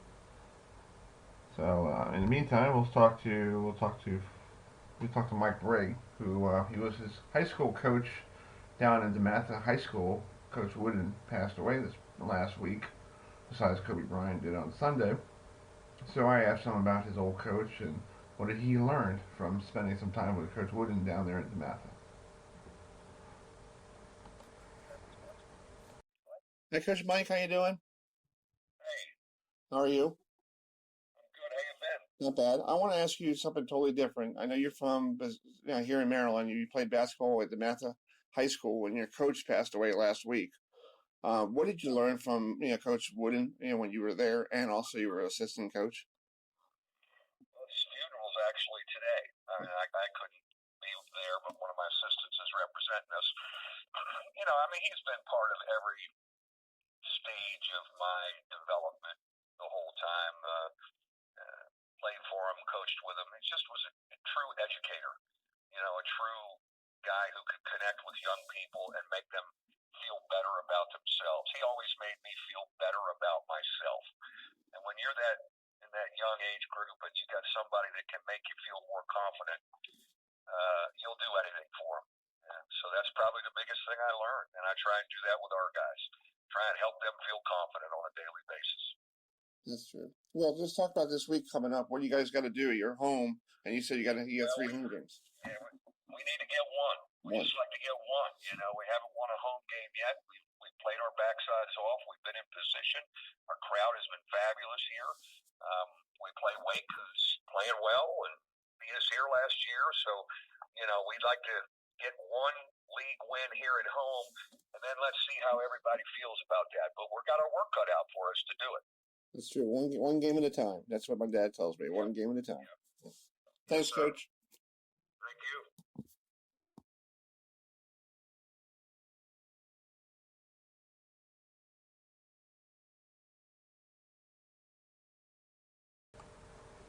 All right, folks. Welcome back to the Sports House. Right now, some NBA action. The Brooklyn Nets are up 8-2 on Detroit. Detroit's 10th in the East, and Brooklyn is in 8th in the East as well. So we're going to take a break here. When we come back, we'll get ready for our 8 o'clock hour. Nick Curran, the voice of the Louisville women's basketball, we'll talk to him about tomorrow night's big game against Notre Dame in South Bend. And then we'll talk to Tony Donatelli, who is the player for the Baltimore Blast, will be calling us in at 8:08. And at 8:15, Nicole DePaul, who is a coach for the Upper Iowa University men's and women's bowling coach, will join us as well. In the meantime, let's tell you a score in college basketball. Right now, it's 41-36 in favor of Wake Forest over the Irish and Notre Dame at the half. So just want to let you know that quick score. In the meantime, here we go. We'll be right back here on the Sports Desk here on HerbFM Sports Radio.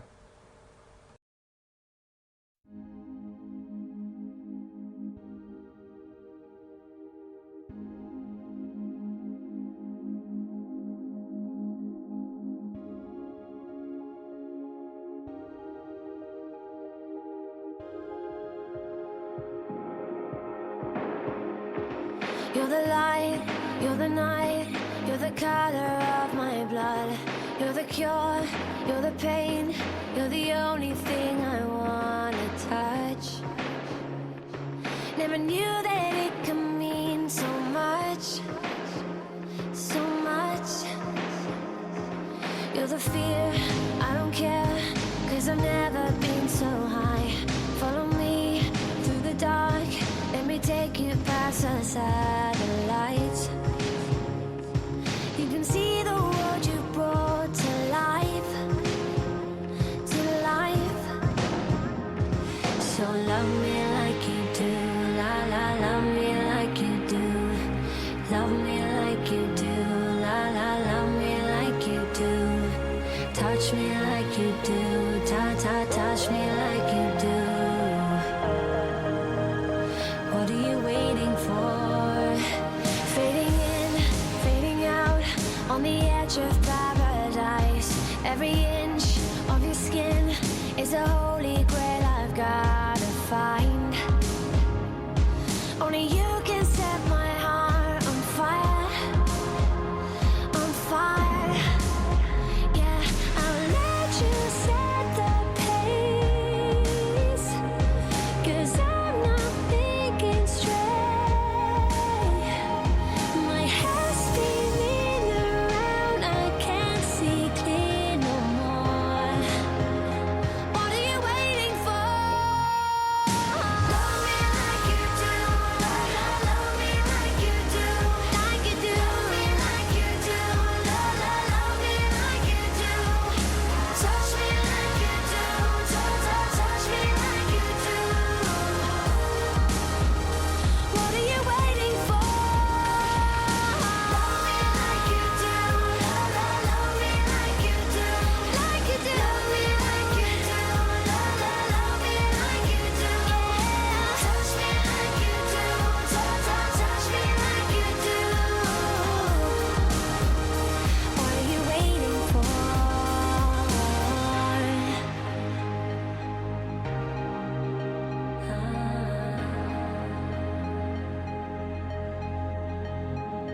I'll let you set the pace, 'cause I'm not thinking straight. My head's spinning around, I can't see clear no more. What are you waiting for? Love me like you do, love me like you do, like you. Alright folks, welcome back to the Sports Desk here on HerbFM Sports Radio. Let's give you a score update for after 11 games of the qualifying for the Jonesboro Open. Looks like Tommy Jones is leading the pack, number one, the top seed. Then Tom Daltrey, who is from Riverview, Florida, he's in second right now. He is plus 323, so he's bowling a 229 average.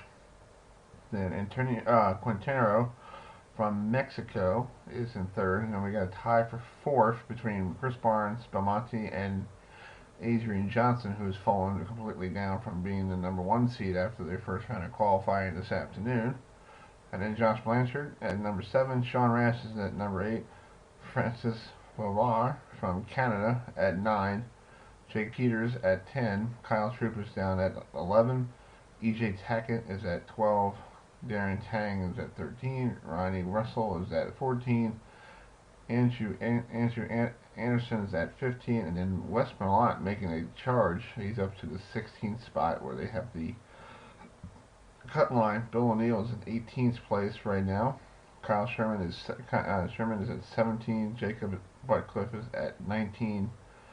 And then Sam Cooley, who's from Austria, who led the tournament last week, is at 20th. And then Dick Allen is at number 23. And then Chris Pronger is at number 25. So we'll keep you updated here on the Sports Desk here of who's going to be where. So in the meantime, we'll play some Bellamy Brothers, Let Your Love Flow, right here on the Sports Desk.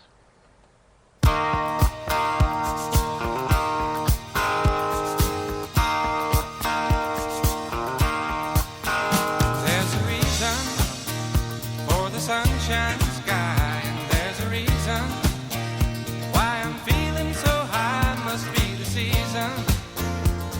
that love light shines all around us. So let that feeling grab you deep inside and send you reeling where your love can't hide, and then go stealing through the moonlit nights with your lover. Just let your love flow like a mountain stream, and let your love grow with the smallest of dreams, and let your love show, and you'll know what I mean. It's the season. Let your love fly like a bird on a wing, and let your love bind you to all living things, and let your love shine, and you'll know what I mean. That's the reason. There's a reason for the warm, sweet nights, and there's a reason for the candle lights. Must be the season when those love lights shine all around us. So let that wonder take you into space and lay you under its loving embrace. Just feel the thunder as it warms your face. You can't hold back. Just let your love flow like a mountain stream, and let your love grow with the smallest of dreams, and let your love show, and you'll know what I mean. It's the season. Let your love fly like a bird on the wing, and let your love find you to all living All right, folks, things. welcome back to the Sports Desk here on HerbFM Sports Radio. It's the 8 o'clock hour here, hour number 2 of the program, or basically. We have Nick Curran with us, who is the voice of the Louisville women's basketball. They're going to be on the road tomorrow night, taking on the Irish of Notre Dame up there in South Bend after beating Pitt on Sunday by a score of 83-49. The Lady Cardinals are on the road. So Nick, thanks for joining us. Big week for you guys, because on Sunday, on Super Bowl Sunday, you got the women's national team coming to town. Yeah, it is. It's a really big week. Everyone's been looking forward to that one for a while, and got to see them take on UConn on Monday night, and looking forward to having some legends of the game in town for that one Sunday. And it is a big week. Always, it's developed into quite the rivalry in the ACC, Louisville and Notre Dame, and expecting a packed house tomorrow night here in South Bend, and it's a green out, so a lot going into the game. It should be a really, really fun environment, as it always is at the Joyce Center. Yeah. Well, let's talk about Notre Dame's down this year. They're 7-13, 2-6 in the league. I just had Bob Nagel on, the voice of the women's side of the Lady Irish of Notre Dame, and he said they're just dealing with a new team. All the kids, all the girls who were there last year graduated and they went to the WNBA. So I guess Coach McGruff has to start over. Yeah, I mean, they had all 5 of their starters drafted in the first 19 picks of the WNBA draft, which is pretty impressive. And based on what they have active this year versus last year, as of right now, they've lost 94.5% of their scoring. So I think, and they've been bitten with a few injuries this year, too. They only have 7 scholarship players available. Abby Prohaska got some time for them last year. She was diagnosed before the season with a pulmonary embolism, and so she's out indefinitely and hasn't played this year. And, some bad luck mixed with some injuries, mixed with I just don't know how you replace that starting 5. Some of the best players in Notre Dame history, among them to graduate. I mean, the number 1 overall pick of the WNBA, Jackie Young. She's gone, of course, Arike Ogunbowale, the hero of the Final Four a couple of years ago, and Brianna Turner, who was great. Jessica Shepard was just a beast of a rebounder, and Marina Mabry, who kind of became a steadying force for them. So they've lost a lot, but they are 7-13, still trying to find some footing. But I think it would be a real feather in their cap if they could find a way to beat a 5th-ranked Louisville team in their building tomorrow night. I think they're going to be coming out really ready to go, trying to find kind of some way to start a turnaround in their season, and this could be a really big starting block if they could find a way to get a win tomorrow night. So I know the coaching staff and players for the Cards expecting it to be a really tough game tomorrow night in a tough environment. So we will see what happens. It's like I said, it's become a pretty heated rivalry between these two programs over the last few years. They've met in the ACC championship game the last 2 seasons, met in the semifinals the year before that. So, any time you get a game like that between two teams that know each other really well, you just never know what's going to happen. And I would expect tomorrow to be just the same. So we'll see. Yeah, I was watching you guys last week. You guys played against Virginia. It was on TV here. I had the Fire Stick, and I was watching you guys, and it looked like you guys, the Cardinals, just completely have everything going smoothly. Everything's working just what Jeff wants everything to work, and being 20-1 and 9-0 in the conference, that's pretty good. Yeah, I think this team is starting to really kind of round into form, playing some of its best basketball of the year, beating that Virginia team who then went on to beat Notre Dame by 30 on Sunday in Charlottesville. And then Coach Walls has been talking a lot about the Pittsburgh game this past Sunday.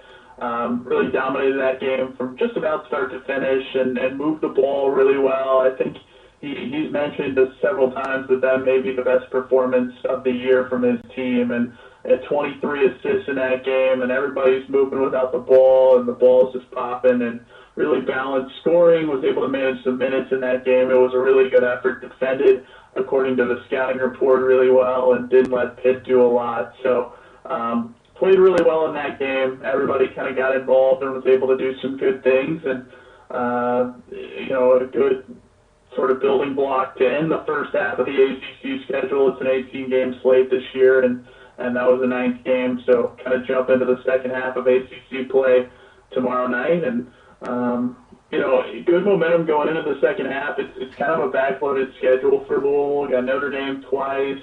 They still have to host Florida State, headed to NC State, Virginia Tech coming in, so a number of tough games in the back half of the ACC slate, but build some momentum with those wins over Virginia and Pitt, kind of headed into the back half of the conference schedule. And plus, Nick, you don't want to hurt any of your players because you have that exhibition game coming up on Sunday, and you want to have all your players here so they can experience that exhibition game.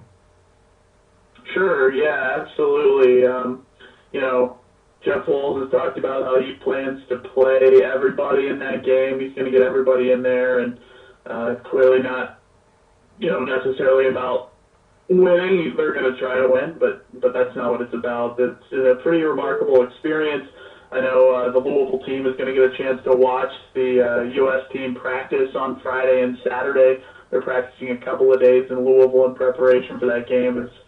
Shortly after that game Sunday, Team USA is headed to Serbia for an Olympic qualifier. So, should be a once-in-a-lifetime type experience for the players, getting to interact with legends of the game and Hall of Famers, future Hall of Famers.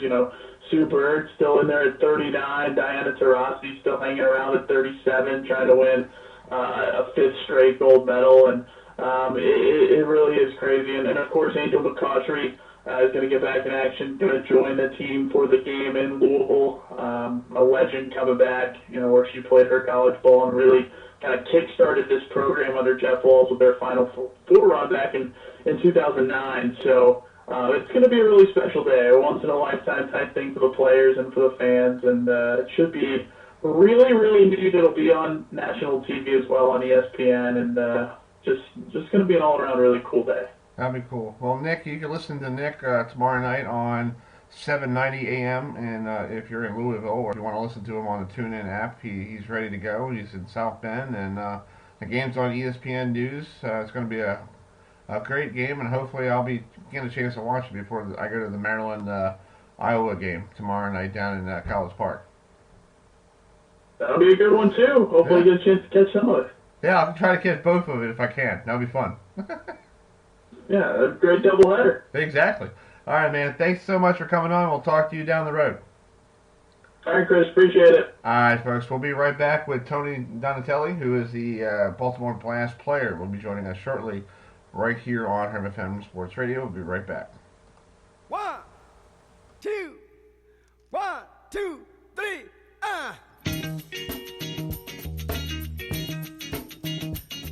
Hot pants. Hey, hot pants. Smoking. Hot pants. Smoking that hot pants. That's where it's at. That's where it's at. Take your mind up on. It looks much better time. My people keep going. Girl, you're blowing my mind. Thinking of losing that funky feeling, don't. Cause you got to use what you got to get just what you want. Hey, hot pants. Hey, hot pants. Smoking. Hot pants. All right, folks, welcome back to the Sports Desk here on HerbFM Sports Radio. Thanks for joining us here. We're going to be talking some Baltimore Blast soccer.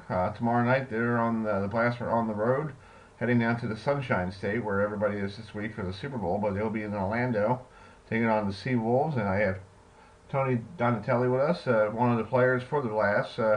Tony, thanks for joining us. You guys had a good week at home, but on Sunday you lost to Harrisburg, so just recap that whole week last week. Yeah, obviously we had 3 games, so it was a busy week. Started off on Martin Luther King Day against Sonora, a team from Mexico that we had played a couple years back in the finals and beat, so we knew it was going to be another tough game. And we had a really good performance and a good win, and then backed it up against San Diego on Saturday, another of the top teams in the league. I think they were 8-1 coming into that game. And probably one of our best performances as a team on the season. We really battled hard. It was a great, intense game. It was a playoff-like atmosphere. And we saw how we responded. Another huge win, and then having to go on the road the next day on Harrisburg, where they're a very difficult team to beat. And we struggled. Wasn't a great performance for us. And gave up a 3-goal lead to start the game. They were up 3 and kind of had to fight back to get ourselves into it, but it just wasn't enough in the end. And we were disappointed with that result, but we know, we still got half a season to go, and we're in a position that we're not out of it yet, but we have some work to do. Yeah. It's also tough when you do a back-to-backer, like when you play Saturday night and then you turn around and you got to go Sunday night up to Harrisburg. That's kind of hard on your body, and plus you're not a young buck like you're like 18 years old. You can just get back up and you can play tomorrow. Right. Yeah. No, it is difficult. Obviously, every team in the league has to deal with those types of situations, and so something we pride ourselves on is having a lot of depth. And we have guys that can contribute from every angle, and we just need to make sure that when we have those games, that everybody's giving everything they have, and we'll give ourselves a chance to win those games. Yeah. Well, this is the 3rd time you play Orlando, and you beat them twice, one at home and one on the road.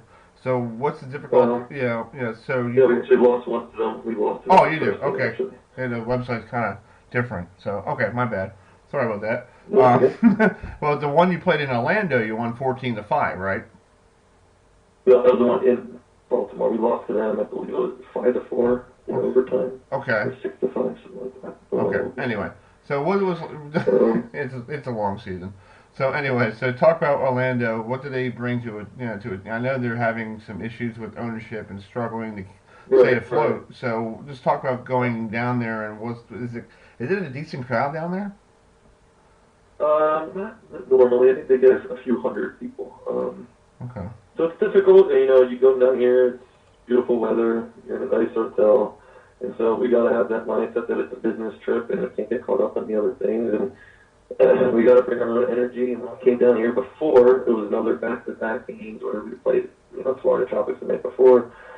They're a hungry team. Like you said, they're having financial troubles with ownership or whatever it may be. They have a lot of young guys that maybe aren't making a ton of money and they have something to prove. And so they're a dangerous team to play. Obviously, losing here the first time we were here, we know what to expect. And we have to be on our A game in order to get a win, and so we're going to be fully prepared for that tomorrow. Yeah. And then talk about going from Florida to Rochester, so you go from warm weather to cold weather. So I guess you right. got, your body will be in shock. Yeah, it'll be a difficult turnaround, obviously, playing, Thursday night, flying Friday morning, getting into probably 40-degree difference change, and then having to play that night. It's not easy on your body. But like I said before, we have depth in our team, and so hopefully we can take care of business on Thursday night and then regroup and give us everything we have on Friday to get 2 good results. We've had good back-to-back results in the past, and so there's no reason why we can't get 2 wins again. Yeah. Well, just talking about playing the CQ Arena, I know it's a small arena, not like downtown at the Royal Farms Arena. Do you like the arena up there here in Towson? Oh yeah, it's beautiful. I mean, just as a fan that would be coming to a game, it's state-of-the-art arena. It's very nice. It's clean. It's newer than the old Baltimore arena. It's, like you said, smaller. It's more intimate. The field side's smaller, so it's more action-packed. There's more goals. It's very exciting, fast-paced. We enjoy it. It's just a little bit of adjusting, getting used to that side of the field. But not being here for 3 years, it's something that we really try to take advantage of. Yeah. Well, folks, you could you can watch Tony and the rest of the Blast tomorrow night. They're on this TV thing on the league, masssoccer.com, Mass TV. So you can watch the Major Arena Soccer League. You can watch them take on Orlando tomorrow night at 7:35, and then they'll be back in town next weekend for a home-a-home series and between Rochester and I think somebody else, right? It's Rochester and Orlando again, so we play them 2 weeks in a row. Yeah, so you'll have a back-to-back weekend every weekend now, right? It seems like it, but yeah, it should be quite a few games coming up. Yeah. Well, Tony, thank you so much for coming on, and we'll talk to you when we see you at a game. Well, I appreciate it, Chris. All right, folks, we'll be right back. We'll talk some women's bowling right here on HerbFM Sports Radio. We'll be right back.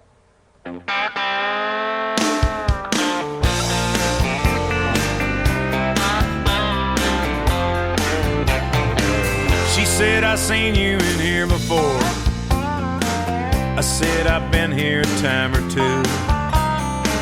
She said, hello, my name is Bobby Joe. Meet my twin sister, Betty Lou. And we're both feeling kind of wild tonight. You're the only cowboy in this place. And if you're up for a rodeo, I'll put a big Texas smile on your face. I said, girls, I ain't as good as I once was. I got a few years on me now. But there was a time back in my prime when I could really lay it down. And if you need some love tonight, then I might have just enough. I ain't as good as I once was, but I'm as good once as I ever was.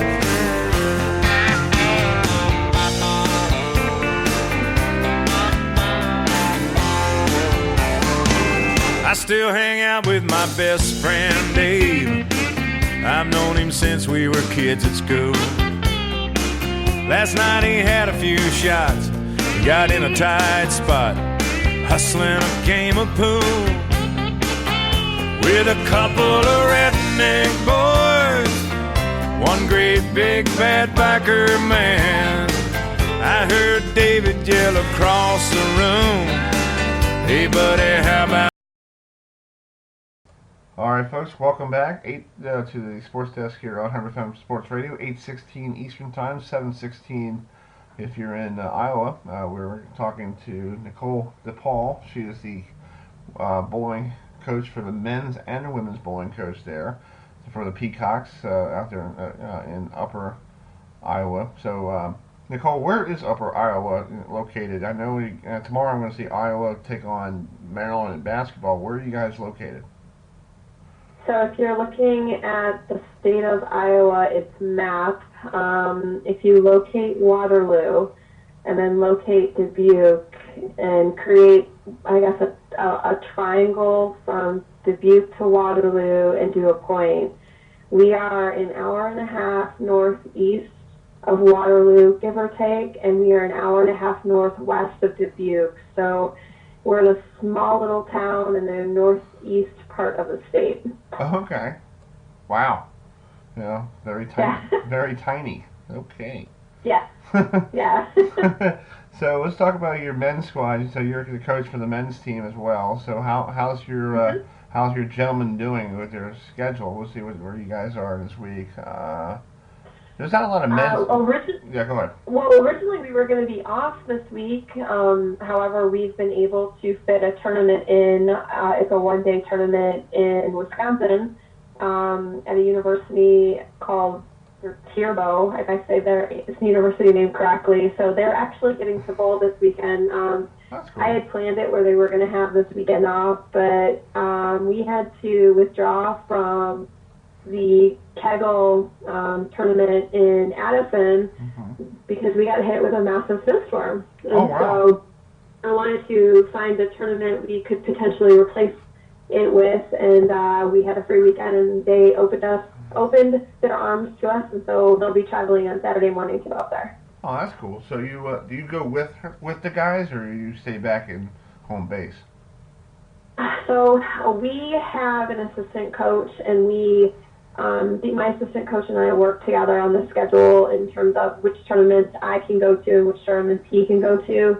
When the women's team is bowling the same weekend, I go with the women's team since they're an NCAA team, and then my assistant coach goes with the men's team. And then if I have recruits coming in for visits and it's a men's tournament weekend, our assistant coach will go with them. I tried to go to more of their tournaments in the fall semester to get them started and acclimated into collegiate bowling, and then slowly handed over duties to my assistant coach. And then he's been working with them at practices and then taking them to the tournaments in the spring semester. And if we make postseason, then I will go with them to sectionals. And if we do well in sectionals, then I'll go with them to nationals in Detroit. No, not Detroit. I'm sorry. Grand Rapids. Okay. I get the two mixed up with the men's and the women's teams. Yeah. Well, I know men's bowling, the guys do it harder than, the women, but I know the women do a lot more finesse and the men put more cook and, they try to, when I was a kid growing up watching bowling on TV, I was like, I want to be like these guys hooking these balls out to the edge, and sometimes you see it on TV, like, how is it out to the edge and not falling in the channel? But the girls are going to start doing that soon, and I think there's some girls I've seen around here. They're starting to become like that, like the gentlemen, with the bowling balls and all that stuff. Yep, they are. It's becoming an interesting competitive environment on both sides of the collegiate bowling world. Yeah.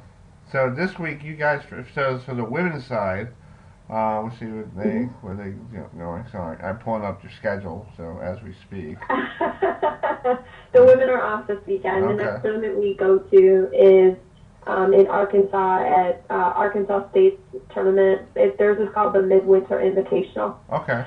And you're going down to the Jonesboro Bowling Center. I think that's where the men's tour is for the professionals. Yep, they're there. Yeah, they're bowling at hijinks as well, and so I'll be watching flow bowling and getting feedback from some of my friends on tour. I've not bowled at hijinks before. I have bowled in Arkansas, and so asking them to give me some feedback so I know what to prepare my ladies for is really going to help. With both sides of the team, with both teams, I've bowled in a lot of the centers they go to. Okay. So some of the feedback I can get from bowling at these centers helps with the team, so they understand what to expect when they get out there. So it'll be interesting to see how the men do in Arkansas, because I've been told the center is a low-scoring center. Well, if we watch it on TV, we'll probably see it's low scoring on Sunday on Fox Sports 1. We'll see how many people will bowl one for the men's side, the PBA, but. You guys made a trip to Pittsburgh this year in November. How did you get a hold of Duquesne University? Oh, actually, we didn't go to Pittsburgh. They went down to Houston, and we bowled against them in Houston. Oh, okay. Yeah, because the schedule has. Oh, okay. There we go. Gotcha. Because they put their where they are located. Yeah, go ahead. No, you're fine. We one of the things that my goal with both teams is to get them into tournament environments where they're competing against the top teams in the United States, and we ended up in the women's team.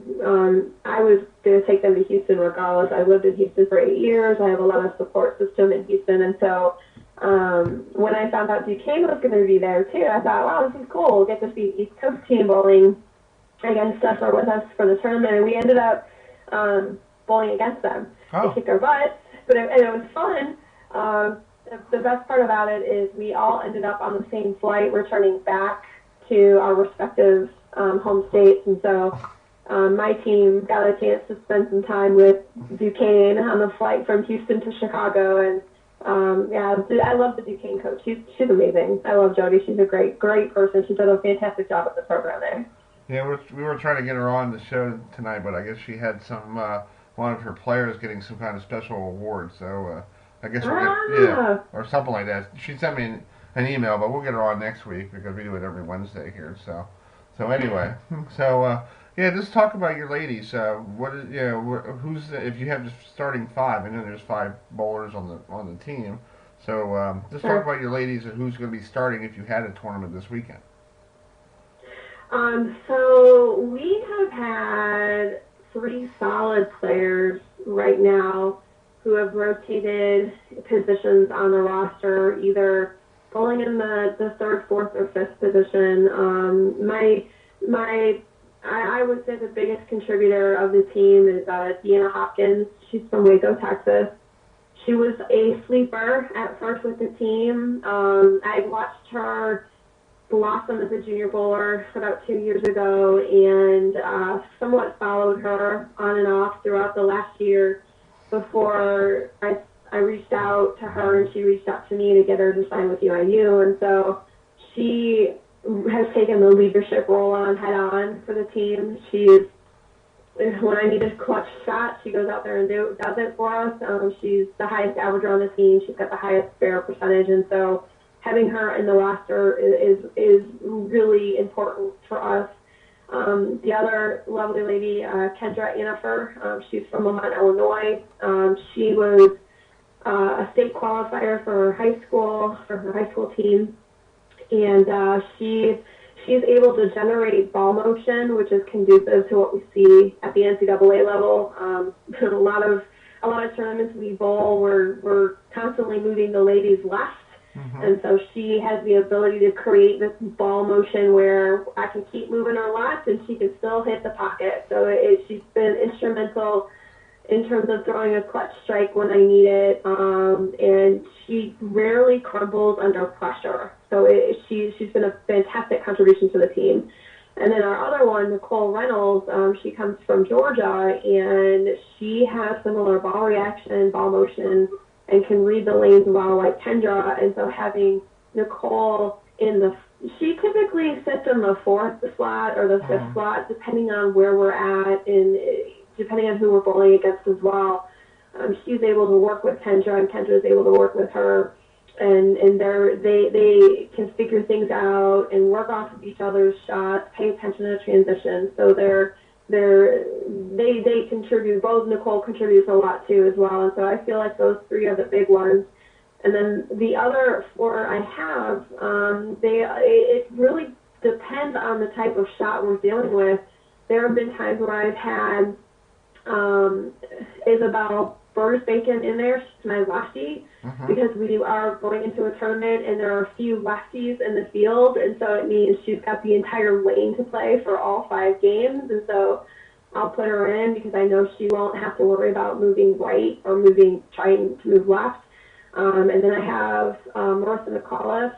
She's a junior. She's from Iowa, and she bowls high school as well, and so she's more of a down and in player. And so as the lanes start to break down, she's the type of player I can put in where she can stand on top of the shot and get it into the pocket and aim it into the pocket like we need her to. I have Allie Bilak. She's from Plainfield. She bowled high school as well, and she's got a similar game to Marissa. And then also Alexandra Dombrowski. She's from Connecticut, and she's more of my high ball speed, middle road rev rate, and I get her in there as a starter. And then as we progress, depending on if we have to move the girls more left, she's more of going down the boards, and she's extremely accurate and consistent with her shot. So I guess it would depend on the tournament and what type of lane pattern we're having to deal with when we're at the center for the event. Exactly. Well, Nicole, thank you so much for coming on, and good luck. Good luck with the men this weekend when they have their tournament in Wisconsin. And we'll try to catch up with you rest at the end of the year.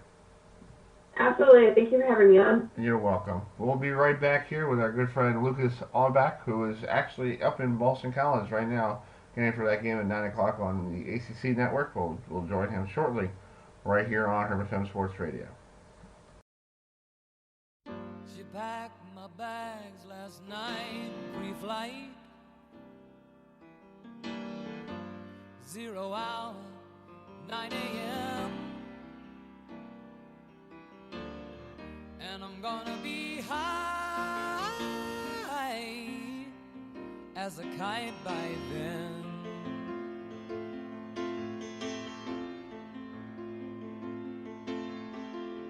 I miss the earth so much, I miss my wife. It's lonely out in space on such a timeless flight.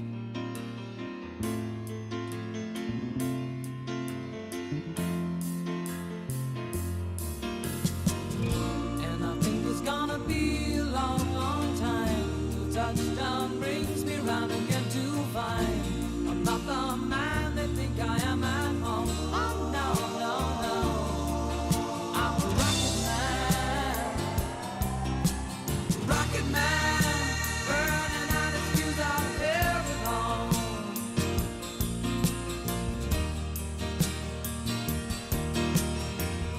And I think it's gonna be a long, long time till touchdown brings me round again to find I'm not the man they think I am at home. Oh no, no, no, I'm a rocket man. Well, we learned a year ago it was very difficult. They had their way with us. It was a very, very low scoring game, especially in the first half. We didn't play very well. Boston College had a lot to do with that. So I think they've got a team that has several threats. They're finally starting to get healthy, healthier than they've been all year. Popovich is back playing where, he had to sit out for 6 to 8 games, the back injury. They've had other guys that have had to sit out. I think I was watching one of their games and they listed 4 or 5 of their kids out at one time. So, we know we're gonna face fuller roster than they've had really all year, and our guys need to be prepared for the challenge. Thanks, Kurt. Safe trip to Boston. Thank you.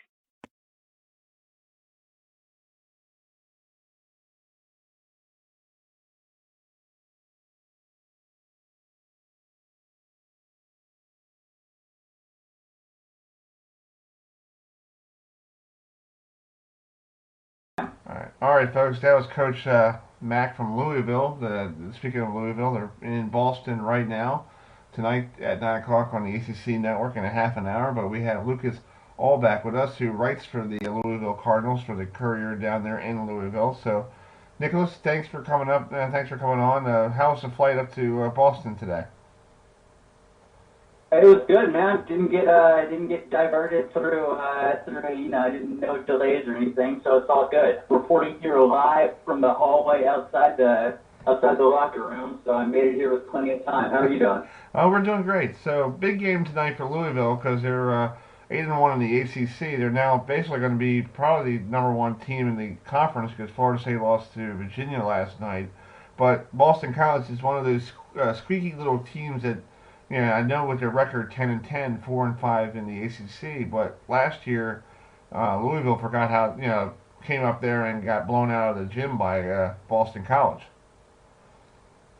Mm-hmm. Yeah, we didn't even have to ask Louisville players and coaches about the game last year when we talked to them yesterday. That was the first thing out of their mouth was just, we asked Ryan Mann, one of the guards for U of L, he came in first, and we were like, what do you know about this Boston College team? And before anything, he was just like, we know they beat us last year, and we know we got to take them seriously. So I think Louisville, I don't want to say they've had this one circled, but they know what they're up against tonight, and they know, despite the record, this game up here is never easy. So be entertaining to watch.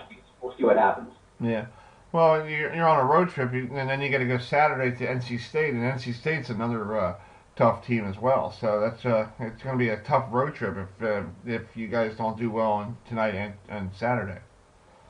Yeah, a two-game road trip like this all over all over the coast is never easy. Now they did just go 3-0 on a road trip with that included a game at Duke, so I'm going to give them a little bit of the benefit of the doubt right now. They've had some success on the road, but they've taken some tough losses too on the road. I mean, they lost to UK in just a brutal overtime loss a few weeks back. And see, they lost to Texas Tech too, although that was not a true road game. That was a neutral location. So they've had kind of a mixed bag on the road this year. So we'll see what happens tonight. But I know they have been ready for this one because they know, they're in the driver's seat of the ACC now, so every single game counts. Yeah, let's talk about the ACC. We got, you got Louisville going to be number one, the top seed, and then you got Florida State, who was won 10 in a row until last night's stumble in Charlottesville, and then you got Duke, and then you got at the end of the standings, you got North Carolina. That's kind of unheard of having North Carolina at the bottom of the league. Yeah, it is. It's just a weird year. North Carolina's had their struggles with Cole Anthony staying healthy, and they have a weird team this year because there was so much turnover last year. Now they're rounding back into form a little bit. I think it looks like. I wouldn't necessarily 100% count them out yet because Cole Anthony comes back. They got some guys stepping up. Maybe I'm just a traditionalist, but I'm always scared to count out North Carolina. So I'm not ready to say they won't be there at the end of the year either. But top of the ACC has plenty of talent. That Florida State team, I know they lost the other day, but they are good. They are solid. They have a bunch of size.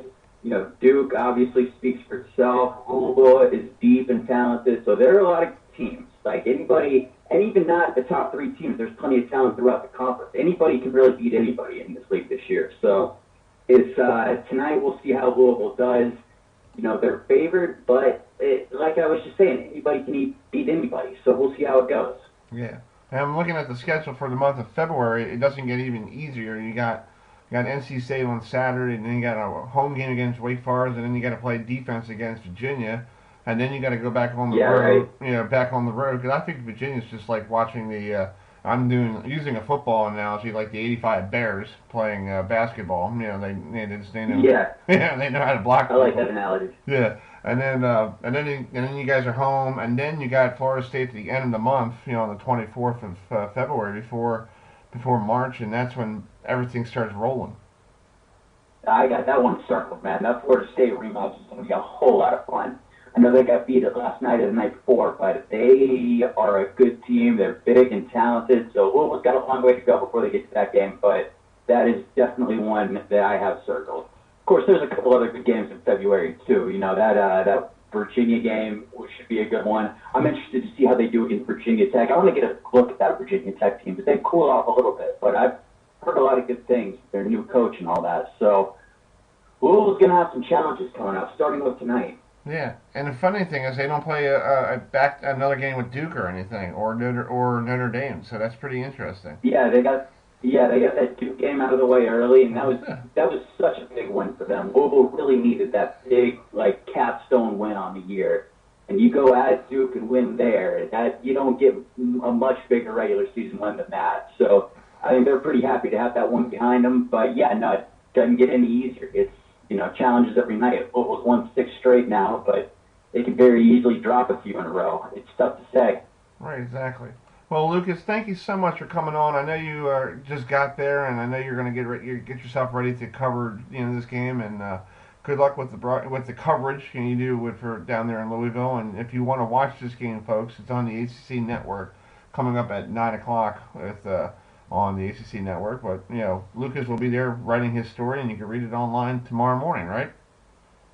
Yeah, you can read it online tonight if you feel like staying up late. But yeah, thanks a ton for having me on, man. Hang on to my number and give me a call anytime. Oh, I will. I'll keep you posted. Maybe next Wednesday we'll do the preview of the next Wednesday night game against Wake Forest. That's a 9:00 tip. We'll get you on.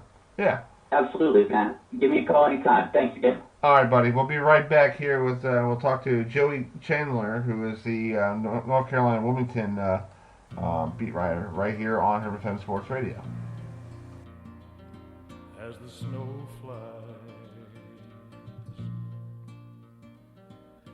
a cold and gray Chicago morning, a poor little baby child is born in the ghetto. And his mama cries, 'cause if there's one thing she don't need is another hungry mouth to feed in the ghetto. People, don't you understand? Your child needs a helping hand. He'll grow to be an angry young man someday. Take a look at you and me. Are we too blind to see? Do we simply turn our heads and look the other way? Well, the world turns, and a hungry little boy with a runny nose plays in the street. Alright folks, welcome back to the Sports Desk here on HerbFM Sports Radio, 8:38 Eastern Time. I'm just going to give you some live scoring from the professional bowlers who are qualifying down there in Jonesboro, Arkansas. Let's see what's going on. They're going in their 12th game right now, and Tommy Jones has just lost the top seed to Quintero from Mexico. So that's, so he's in second. And then Jason Belmonte is in fifth. Shaw Ransom, we talked to yesterday. If you listened to the show earlier tonight at 6:30, we talked to him yesterday. He's in sixth place. Chris Barnes is in seventh. Kyle Troop is in ninth. Kyle Sherman is in 10th. And then DJ Archer is in 15th place, tied with Jake Peters for 15th, so I guess one of them will be the 16th seed or whatever, and then Ronnie Russell is, we got a three-way tie for 15.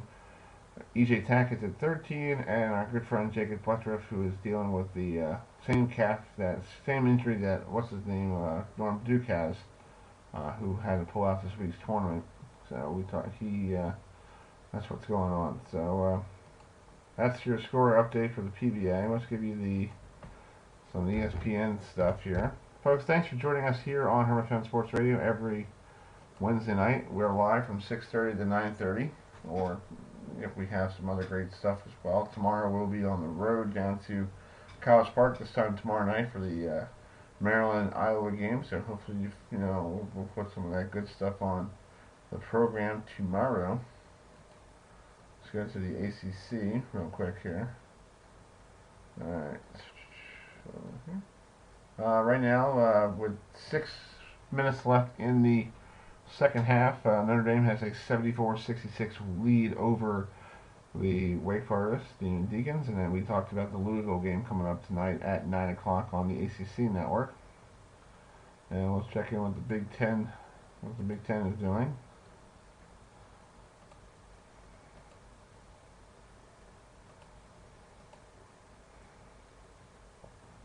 Right now, Indiana just got on the way up in State College. 5-4 is the lead for Indiana over 24 Frank of Penn State.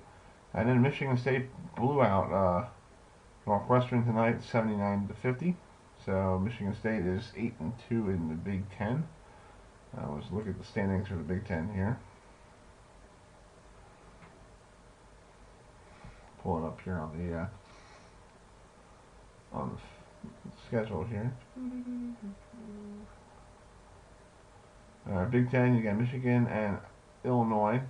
Michigan State at 8-2, Illinois 7-2. Then Rutgers at 7-3, a game back. Maryland is tied with the Hawkeyes of Iowa. That tomorrow night's big game is going to be crucial for Maryland. And then Indiana is 5-4 on the year, 2.5 games out of the first place seed. And then if you look at the end of those standings there, Northwestern 1-9. So, and let's look at the ACC schedule. Louisville now 8-1. Duke and Florida State are tied at 7-2. They're a game back. Virginia is 6-4, tied with Syracuse at 6-4, 2.5 games out. And then you look at the bottom. Notre Dame is going to be 3-6 if they hold on. And Wake Forest will be in the cellar, 2-8, and you got North Carolina moving up. They are 3-6 on the season, 10-10 overall. So they're getting back, trying to get back up to reasonable where they are. So going to be a climb for Roy Williams and the Tar Heels. We're going to take a break here. When we come back, we'll talk to Joey Chandler, who is the beat writer for the North Carolina Wilmington Seahawks. Well, they're coming to Baltimore tomorrow to take on Towson. You are listening to the Sports Desk here on HerbFM Sports Radio. We'll be right back.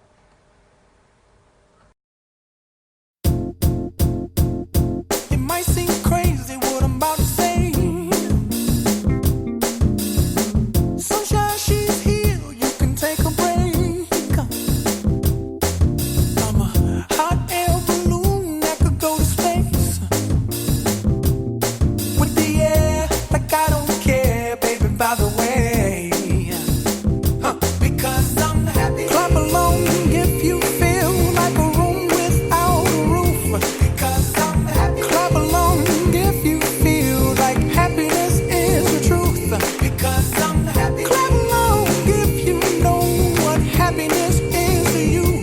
Because I'm happy. Clap along if you feel like that's what you want to do. Here come bad news, talking this and that. Well, give me all you got and don't hold it back.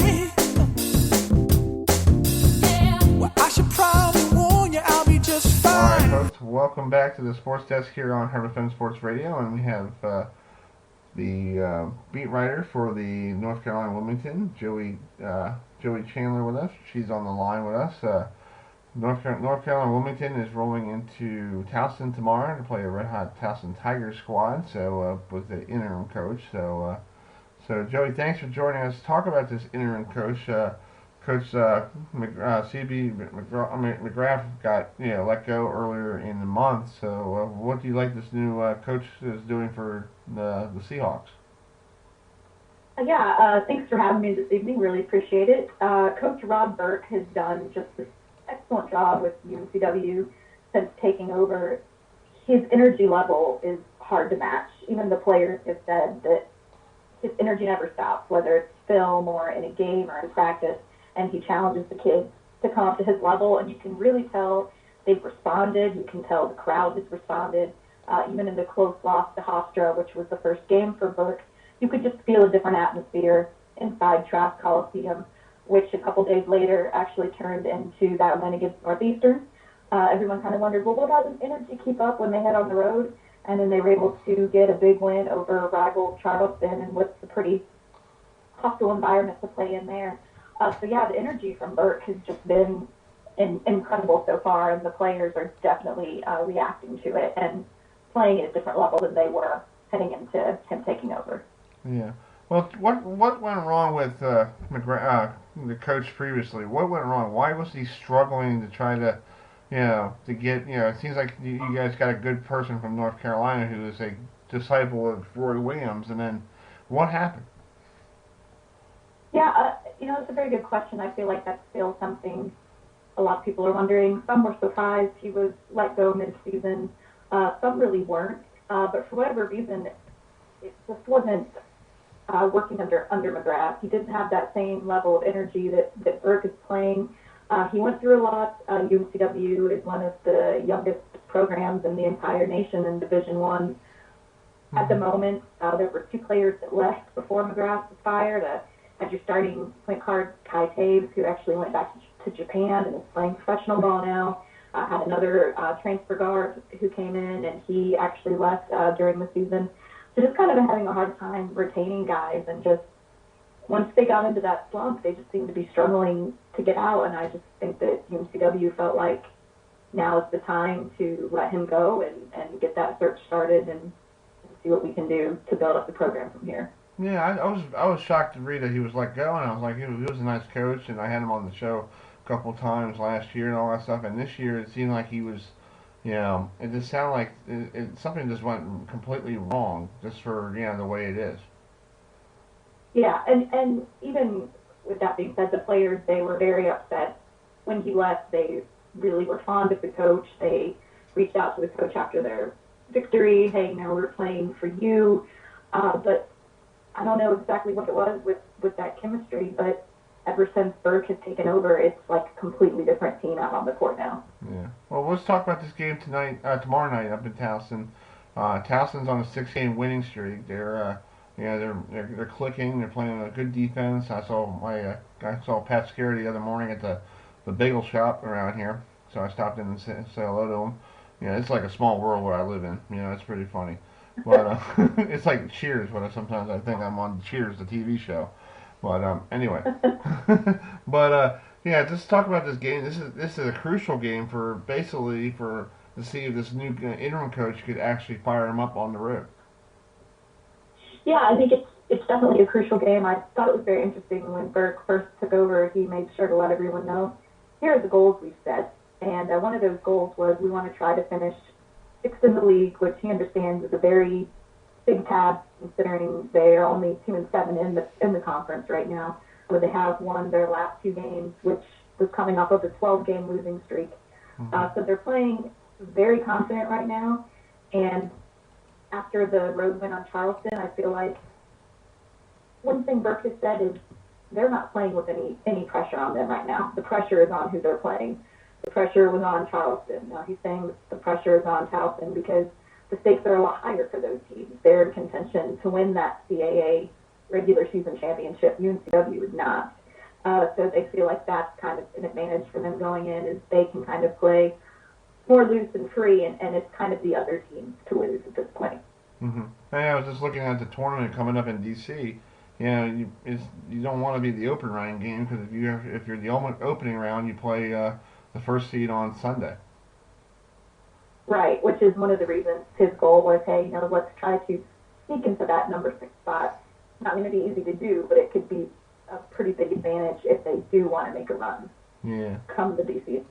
That's a good point. Well, talk about what players, if anybody's going to the game tomorrow night for Towson, who do they want to circle from the Seahawks if they want to keep an eye on? Sure, absolutely. I would say lately that would be a freshman point guard, Shaquem Phillips.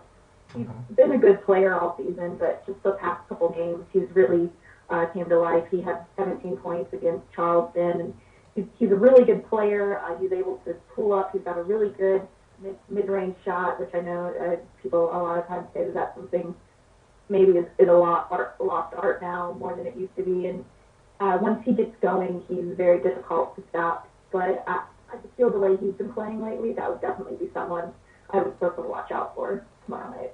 That's cool. Well, Joey, thank you so much for coming on. I'm sorry you can't make the trip up here, but it's probably good to watch from your friendly confines of your couch and watch it on Flow Sports tomorrow night. It's on at what time is it tomorrow night? It's actually 7 o'clock on Flow Sports, Flow Basketball, and you can enjoy it from home. All right. Hey, well, thanks for having me. All right. We'll be right back with Justin Anwell, who is the voice of the women's basketball at Penn State University. We'll talk to him shortly, right here on HerbFM Sports Radio.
Alright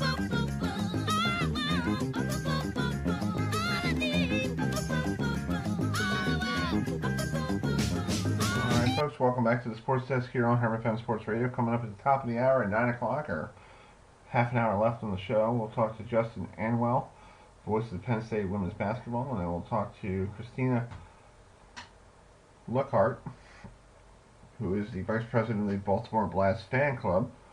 And then at 9:15 we'll talk to Taylor Stroman, who is the Valenian women's bowling coach. We'll talk to her at 9:15, and then we'll check in with Jeff Walsh, who's doing a bowling thing. I heard his team is on the road up in, we'll try to get him on before 9:25, if not, we'll get him on next week here on HerbFM Sports Radio. Folks, thanks for joining us. Next week we'll have some great interviews we're going to work on lining up. We have Carmen Savino going to join us next week, live from the, by phone, hopefully by phone or by tape. We'll figure that out. Also, we'll get some, we'll preview some big games in the ACC basketball, men's and women's, and also Big Ten basketball as well. So thanks for joining us tonight. If you listen to us in Harrisburg, Virginia, or here in Baltimore, or in wherever you are, thanks for joining us here on HerbFM Radio. So we're going to take a break, and when we come back, we'll get Justin on the line. So in the meantime, here is, I'm going to do some editing here real quick. Some brand new music here. Here is Rick Springfield with a classic 80s tune right here on HerbFM Sports Radio.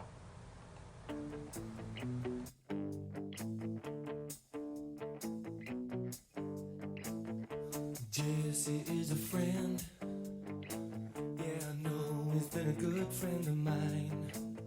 But lately something's changed, it ain't hard to define. Jesse's got himself a girl and I wanna make her mine. And she's watching him with those eyes, and she's loving him with that body, I just know it. And he's holding her in his arms late at night. You know, I wish that I had Jesse's girl. I wish that I had Jesse's girl. Where can I find a woman like that? I'll play along with the charade. There doesn't seem to be a reason to change. You know, I feel so dirty when they start talking cute. I wanna tell her that I love her, but the point is probably moot. Cause she's watching him with those eyes, and she's loving him with that body, I just know it. And he's holding her in his arms late at night. You know, I wish that I had Jesse's girl. I wish that I had Jesse's girl. Where can I find a woman like that, like Jesse's girl? I wish that I had Jesse's girl. Where can I find a woman?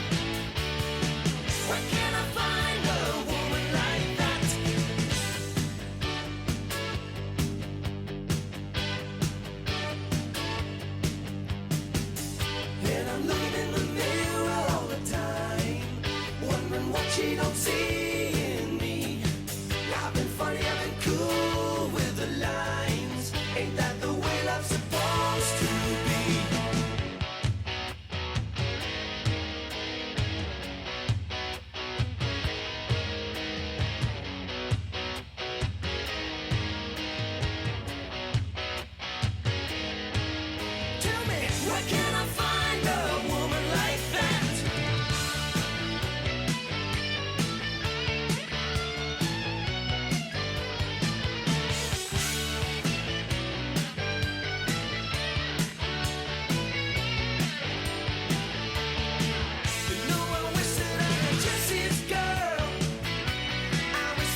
picking up the pieces of my sweet shattered dream. I wonder how the old folks are tonight. Her name was Anne, and I'll be damned if I recall her face. She left me not knowing what to do. Carefree highway, let me slip away on you. Carefree highway, you've seen better days, the morning after blues, from my head down to my shoes. Carefree highway, let me slip away on you.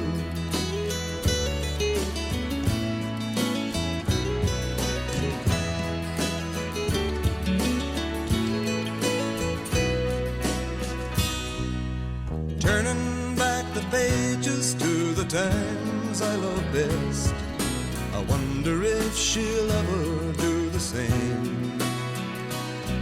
Now the thing that I call living is just being satisfied.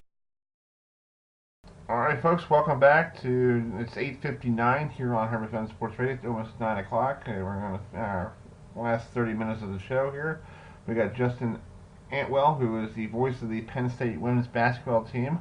They are home tomorrow night to take on a very top 25 team in Iowa. The Lady Hawks there coming to town, so the Lady Lions have a tough game in store. So, Justin, thanks for joining us. What does the Lady Lions got to do to pull up an upset? Gentlemen, thanks for having me. I always enjoy the show. Yeah, it's going to be an uphill battle. I mean, Iowa leads the nation in field goals assisted at 72%. So they share the ball better than anybody in the country. They're atop the Big Ten standings at 8-1. It's going to take a lot, but there's a lot of parity in the Big Ten. I mean, there's 10 teams that could probably make the NCAA tournament, but Penn State's, hung with some of the best. I mean, they held Arella Garantes of Rutgers to a season-low 10 points. They outscored Minnesota in the second half, 53-27. They hung with Indiana, a top 20 team, for 35 minutes. With a young team like Penn State, it's all about consistency. Can they compete hard for 40 minutes? Because the talent is there, but they're rebuilding. And they got a first-year head coach. She's 36 years old, and Carolyn Keeger. So this is a process. All things take time. And Coach Keeger's first year in Marquette, they won 9 games. And then her final 3 years of her 5-year tenure, they went to back-to-back NCAA tournaments. So it's going to take time. They got a good recruiting class coming in. They got a grad transfer in Kelly Jacobs from Villanova, who's sitting out this year, and then she'll be eligible next year. So there's a lot of optimism with Penn State, but it's going to be tough to beat a well-disciplined, fundamentally set Iowa team tomorrow. Yeah, and then looking at your schedule for February, it doesn't get any easier. You got Maryland on the 16th of February. Maryland's still a good, women's basketball team. You got Iowa. You got to play, Iowa, then you got to play Iowa again on the 22nd, and then Northwestern, who beat Maryland a month ago. Maryland just beat them, this week. It's a, like you said, it's a wide open league. Yeah, I mean, to me, of all we're halfway through the Big Ten schedule. Penn State's played 9 games. There's 18 games in the regular season, and then every team makes the conference tournament, which is at Bankers Life Fieldhouse in Indianapolis the first week of March. In my opinion, through the first half of Big Ten play, I haven't seen Iowa. We haven't seen Maryland yet. I'm talking from a Penn State perspective. Northwestern's a beast. I mean, Northwestern should be hosting the first and second round this year.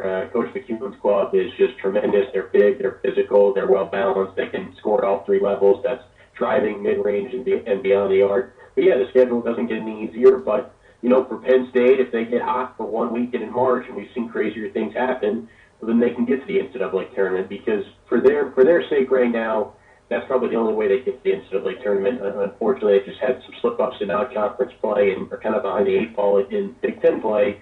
But that doesn't mean that they're not well equipped to make a run. Like I just mentioned, they've been competing hard with these elite teams. It's about doing it for 40 minutes and not 37 minutes. Right, and then if they win, there's a second win in Big Ten play after a 5-game losing streak. So that's not, and they haven't beat Iowa in a top 20 team, since 2016. That's pretty interesting.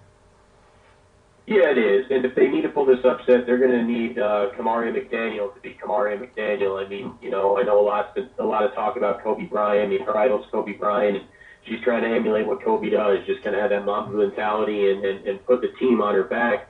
She leads the Big Ten in scoring, north of 20 points per game. She's coming off a 35-point performance in a loss to Purdue on Sunday in West Lafayette, Indiana. So she's Penn State's Kobe Bryant for kind of the theme of this week, so to speak. Mm-hmm. And I know a lot of players kind of idolize Kobe Bryant, so they want to play hard for him. But, yeah, they need Kamari McDaniel to be big. Big-time players make big-time plays in big-time games. Yeah, let's talk about what did this whole tragic news about Kobe Bryant dying on Sunday. What did it have? Did it have any effects on the girls? Honestly, guys, me and my color commentator, we found out at halftime of our game. My color commentator was sifting through Twitter, and he was like, "Whoa, did you see this Woj bomb?" And I was like, "Nah, I've been busy trying to, focus on the task at hand." Yeah. And, you almost do a double take, like, this can't be real, because I thought they were referring to, the day before LeBron had passed Kobe for, like, third most points all time. Mm-hmm. So I thought when he was talking about Kobe news, he was referring to LeBron passing Kobe, not a tragic plane death. But, the players all got the news when we went on the bus back to the airport. And, yeah, everybody's, just kind of shocked. I mean, Kobe was a global icon. All these girls kind of emulate Kobe. If you're 20 years old, that means you were born, you were watching basketball in the mid-2000s. So they were watching post-Shaq Kobe era. They were watching when Kobe really became kind of the Mamba mentality when he won those back-to-backs in 09 and 10. You and I are a bit older, where we kind of remember the Shaq Kobe dominance, but they just remember when Kobe would single-handedly, take over games, and he scored 60 points his final game. So the girls were, a little bit shaken, and it's just kind of stunning, and it just kind of goes to show, you can't take life for granted. We charter flights. I mean, this could have happened to us. It could have happened to anybody on these private planes. Right. And I, like you said, I saw Kobe. When I was a kid, growing up, Michael Jordan was still playing, and then you got this 18-year-old coming in from after high school saying he's the best there was. And I remember that Michael was like, "Okay, I'll take on you." And then Michael, and I still remember that Kobe was trying to block one of Michael's shots, and you see Kobe flying into the crowd, and Michael just pulls over and takes a shot and go, "Have a good day, sir," and walks away. The guy was a beast. Yeah, so I respect him. I wasn't really a big Kobe fan, but I respect him, and he was, he worked hard, and if you're a kid growing up, and you want to see a hard-working person, that's one you look at. Kobe Bryant, even in baseball, like let's say Derek Jeter or Cal Ripken, and football maybe, Brett Favre, who played every snap. So you look at these people to help you, teach your kids about how to work ethic.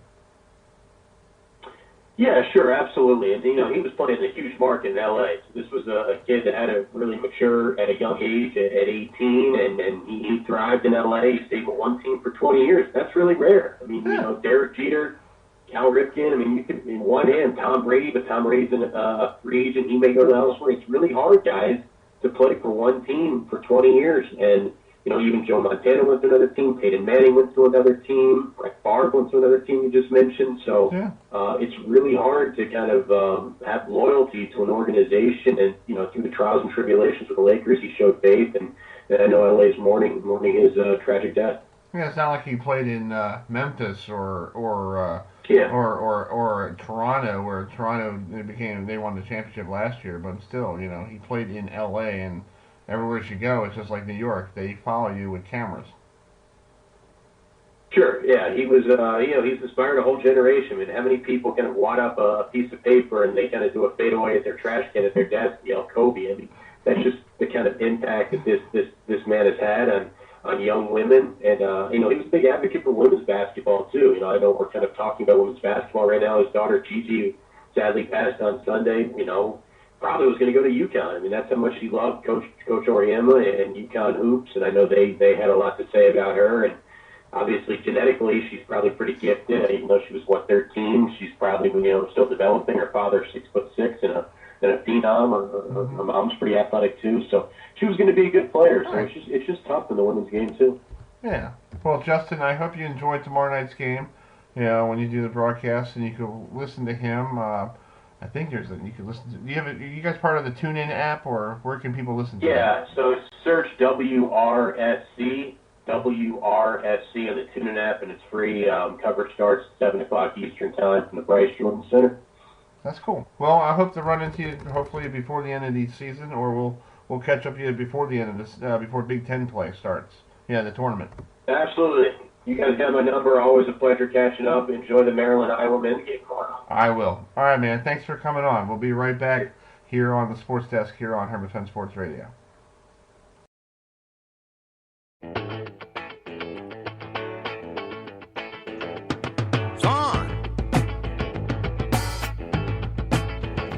Well, now me and Homer Jones and Big John Talley had a big crap game going back in the alley.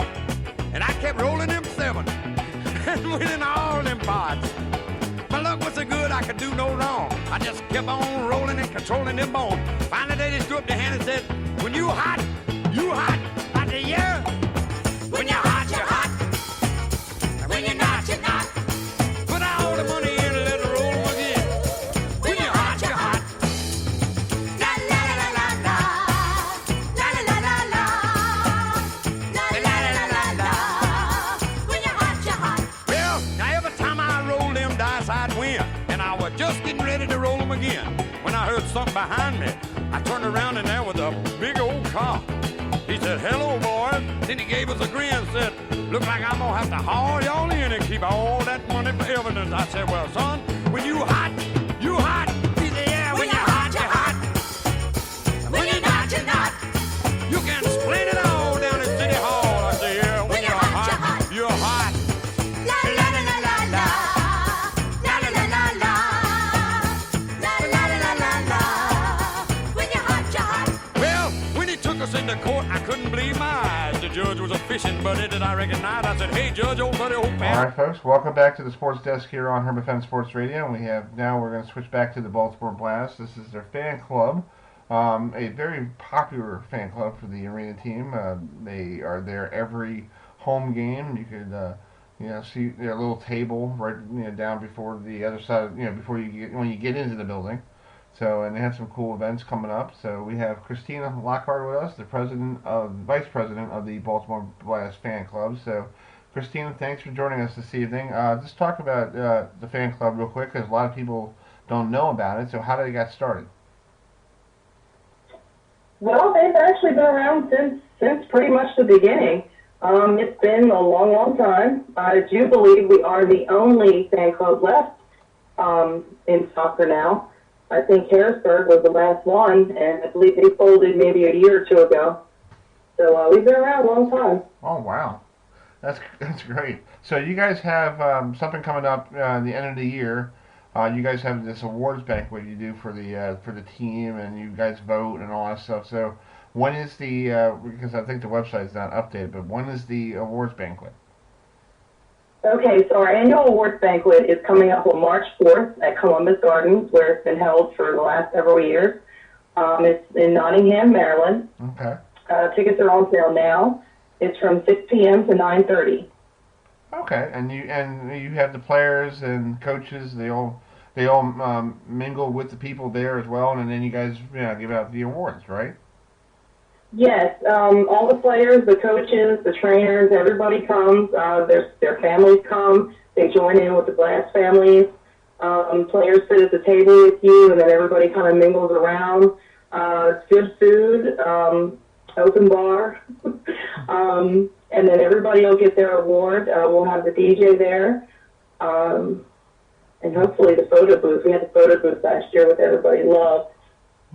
It's a great time. You get to meet with the players. We're also going to have raffles going, different types of raffles up on the table. Okay. So it's a lot of fun. We have it every year. The guys enjoy it. The fans enjoy it. You kind of get one-on-one time with the players, which you really can't get too much at the game. They sign autographs and all, but at our events, you really get to know the guys and have conversations, and it's a good time for everybody to come out and enjoy. Yeah. Let's talk about if people want to join your fan club, where do they go to join? Because I was looking up right here about the membership. You get a free ticket to every regular season game, scheduled game at TQ Arena. Then you get a shirt, exclusive fans club gift or something like that. And you get discount on bus tickets, discount on annual award Well, thing. Yeah, go ahead. I will say in seasons past, we used to, we would work with the Blast office and everyone would get a ticket to the game. Going forward next year, things are going to change a little bit. Okay. There's a lot of changes going on with the Blast, and obviously that's going to trickle down to us. So you're going to get an item that the Blast will come up with that is just exclusive for the fan club. Okay. You're not going to be able to buy it in the store. So it's something they'll come up with every year for anyone who joins the fan club. They'll get that special gift. You also get the banquet. You get the members-only Christmas party, which is also a big hit. And there's lots of discounts. Like we give, there's a raffle. We raffle off a jersey. Every game we raffle off a ball. Players are signed it. You get free tickets to put into the raffle for the ball. You get the jersey. You get our events. This year, not too many road trips because of the way the schedule worked out. All right. Harrisburg's so close, everybody kind of drives up. We have a big following going up there. But we've had trips in the past. We're planning on hopefully having more trips in the future. You get a lot. You get a lot. That's cool.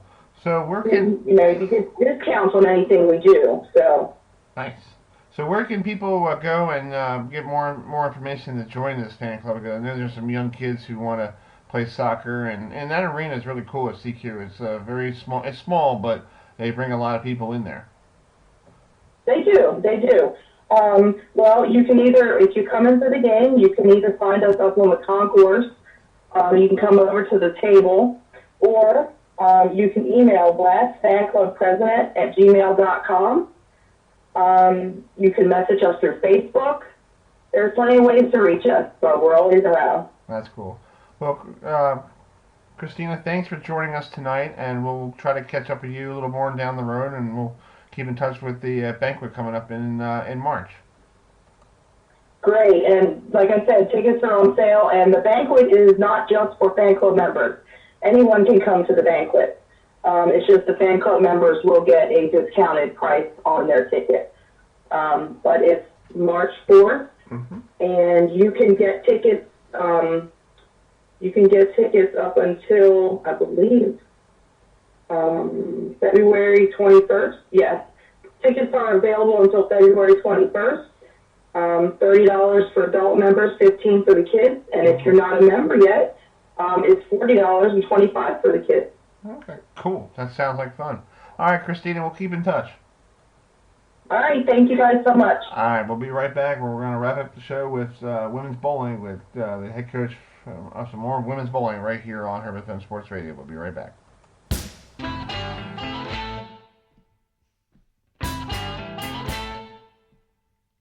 A gypsy woman told my mother, before I was born, you got a boy child's coming, wanna be a son of a gun. You're gonna make pretty women's jump and shout, and then the world wanna know what this all about. But you know I'm here. Everybody knows I'm here.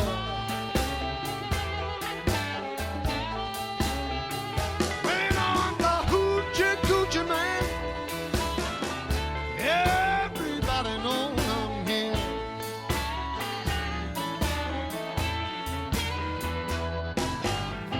I got the black cat bone, I got a mojo too. I got the John the Conqueror. Gonna mess with you.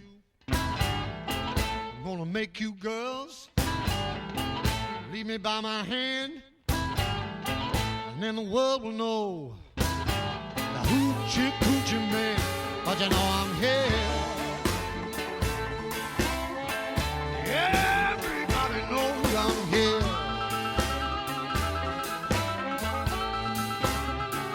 Playing on the hoochie coochie man. Everybody knows I'm here.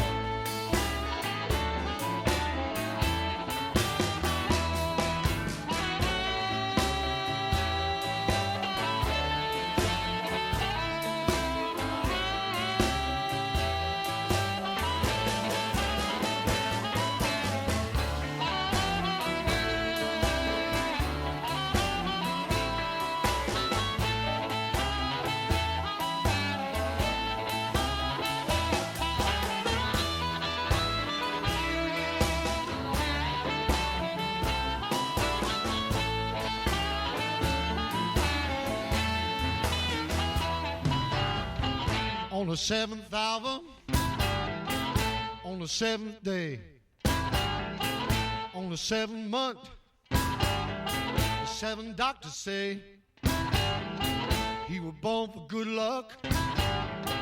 That you'll see. I got $700. Don't you mess with me, 'cause you know I'm here. Everybody knows I'm here. All right, folks, welcome back to the Sports Desk here on HerbFM Sports Radio. We have Taylor Stroman, who is the head coach of Felician University. Some women's bowling here to finish out the show here tonight. So Taylor, thanks for joining us. Talk about your season so far. How you girls doing? Well, first, thank you for having me. So far this season, it's been a little bit of up and down, performance-wise. 2 years ago, we had a coaching switchover from the original head coach who created the program. He handed the reins to me, and with that also occurring, we also graduated 7 seniors that same year. So we're still in a little bit of a rebuilding process. So we take it day by day when it comes to tournaments. Okay. Yeah, I'm looking at your schedule. You're 25-30, so that's okay season so far. Under 500, but you are bowling at the Bowling for the Cure this weekend up there in Pennsylvania. So just talk about this tournament.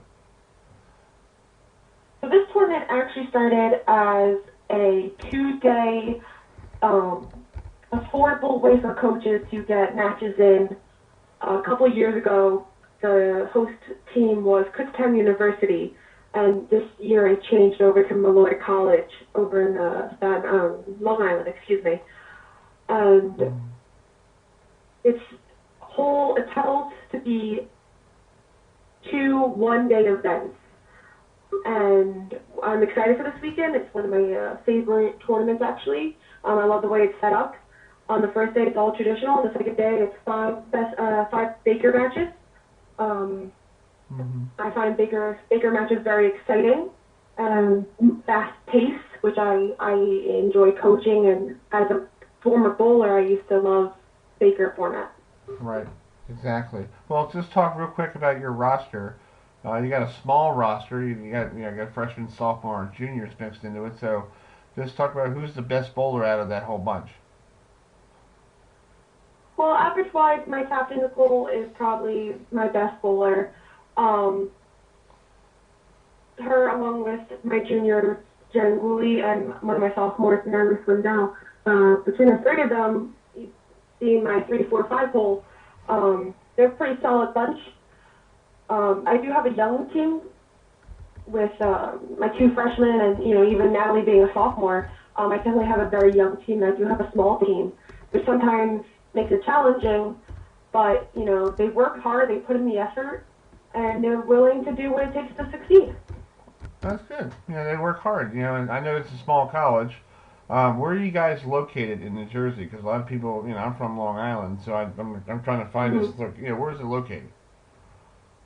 So we're located in Rutherford, New Jersey, which if you walk outside the campus a little bit, you can see MetLife Stadium. Oh. So we're not far from there. Oh, that's cool. So you're right off of that good old New Jersey Turnpike. Yay. Yeah. Yeah, we're right by the New York City. There's a train station down the block. So we can be in the city. If the students want to go to the city on a weekend, it's 10 minutes. Oh, that's cool. So you said you were a bowler as well. You went to Kutztown and you became coach of this team in 2018. What was it like being you transitioned from a bowler to a coach? The transition is actually it was fairly easy. I ended my career at Kutztown as captain, and I didn't realize how much that I installed as a captain I carried over to coaching, in regards to planning and team bonding and helping each player grow individually. But I find myself more emotional as a coach when it comes to winning and losing. Where as a player, I was able to more maybe brush it off and just keep going. And as a coach, sometimes I find that I'm a little bit more emotional. I'm like, oh, like, you know, you guys could have had that, or okay, like we lost that, and you know, we gotta keep moving. But sometimes I bring it home after a day, whereas a player did not do that. Exactly. Well, Taylor, thank you so much for coming on. We'll hope to see you next weekend, the 14th of February. You're going to be here in Baltimore for that James Brown thing.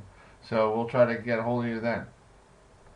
Okay, sounds good. Thank you so much for having me. All right, folks. Thanks for joining us tonight here on HerbFM Sports Radio. Thanks for everybody for joining us, like Dave Ryan and Bob Nagel and also Sean Rash. We talked to him yesterday. But we're going to leave you now with a clip from Terrell Suggs, who is now playing for the Chiefs in the Super Bowl and talking about his time in Baltimore. So now until then, have a great evening, everybody, and we'll see you next Wednesday. How do you feel playing the role that I played when I came to you in Baltimore? Man, I already apologized. No, you apologized privately, but you hurt me publicly. So it's going to have to be a public apology. Prime.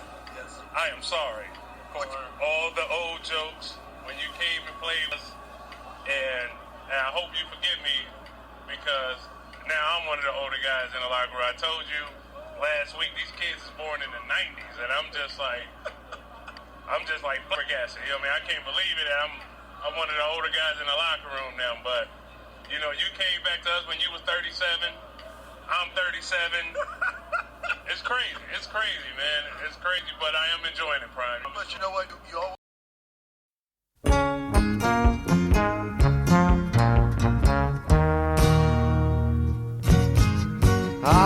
Crackling rosy, get on board. We gonna ride till there ain't no more to go. Taking it slow.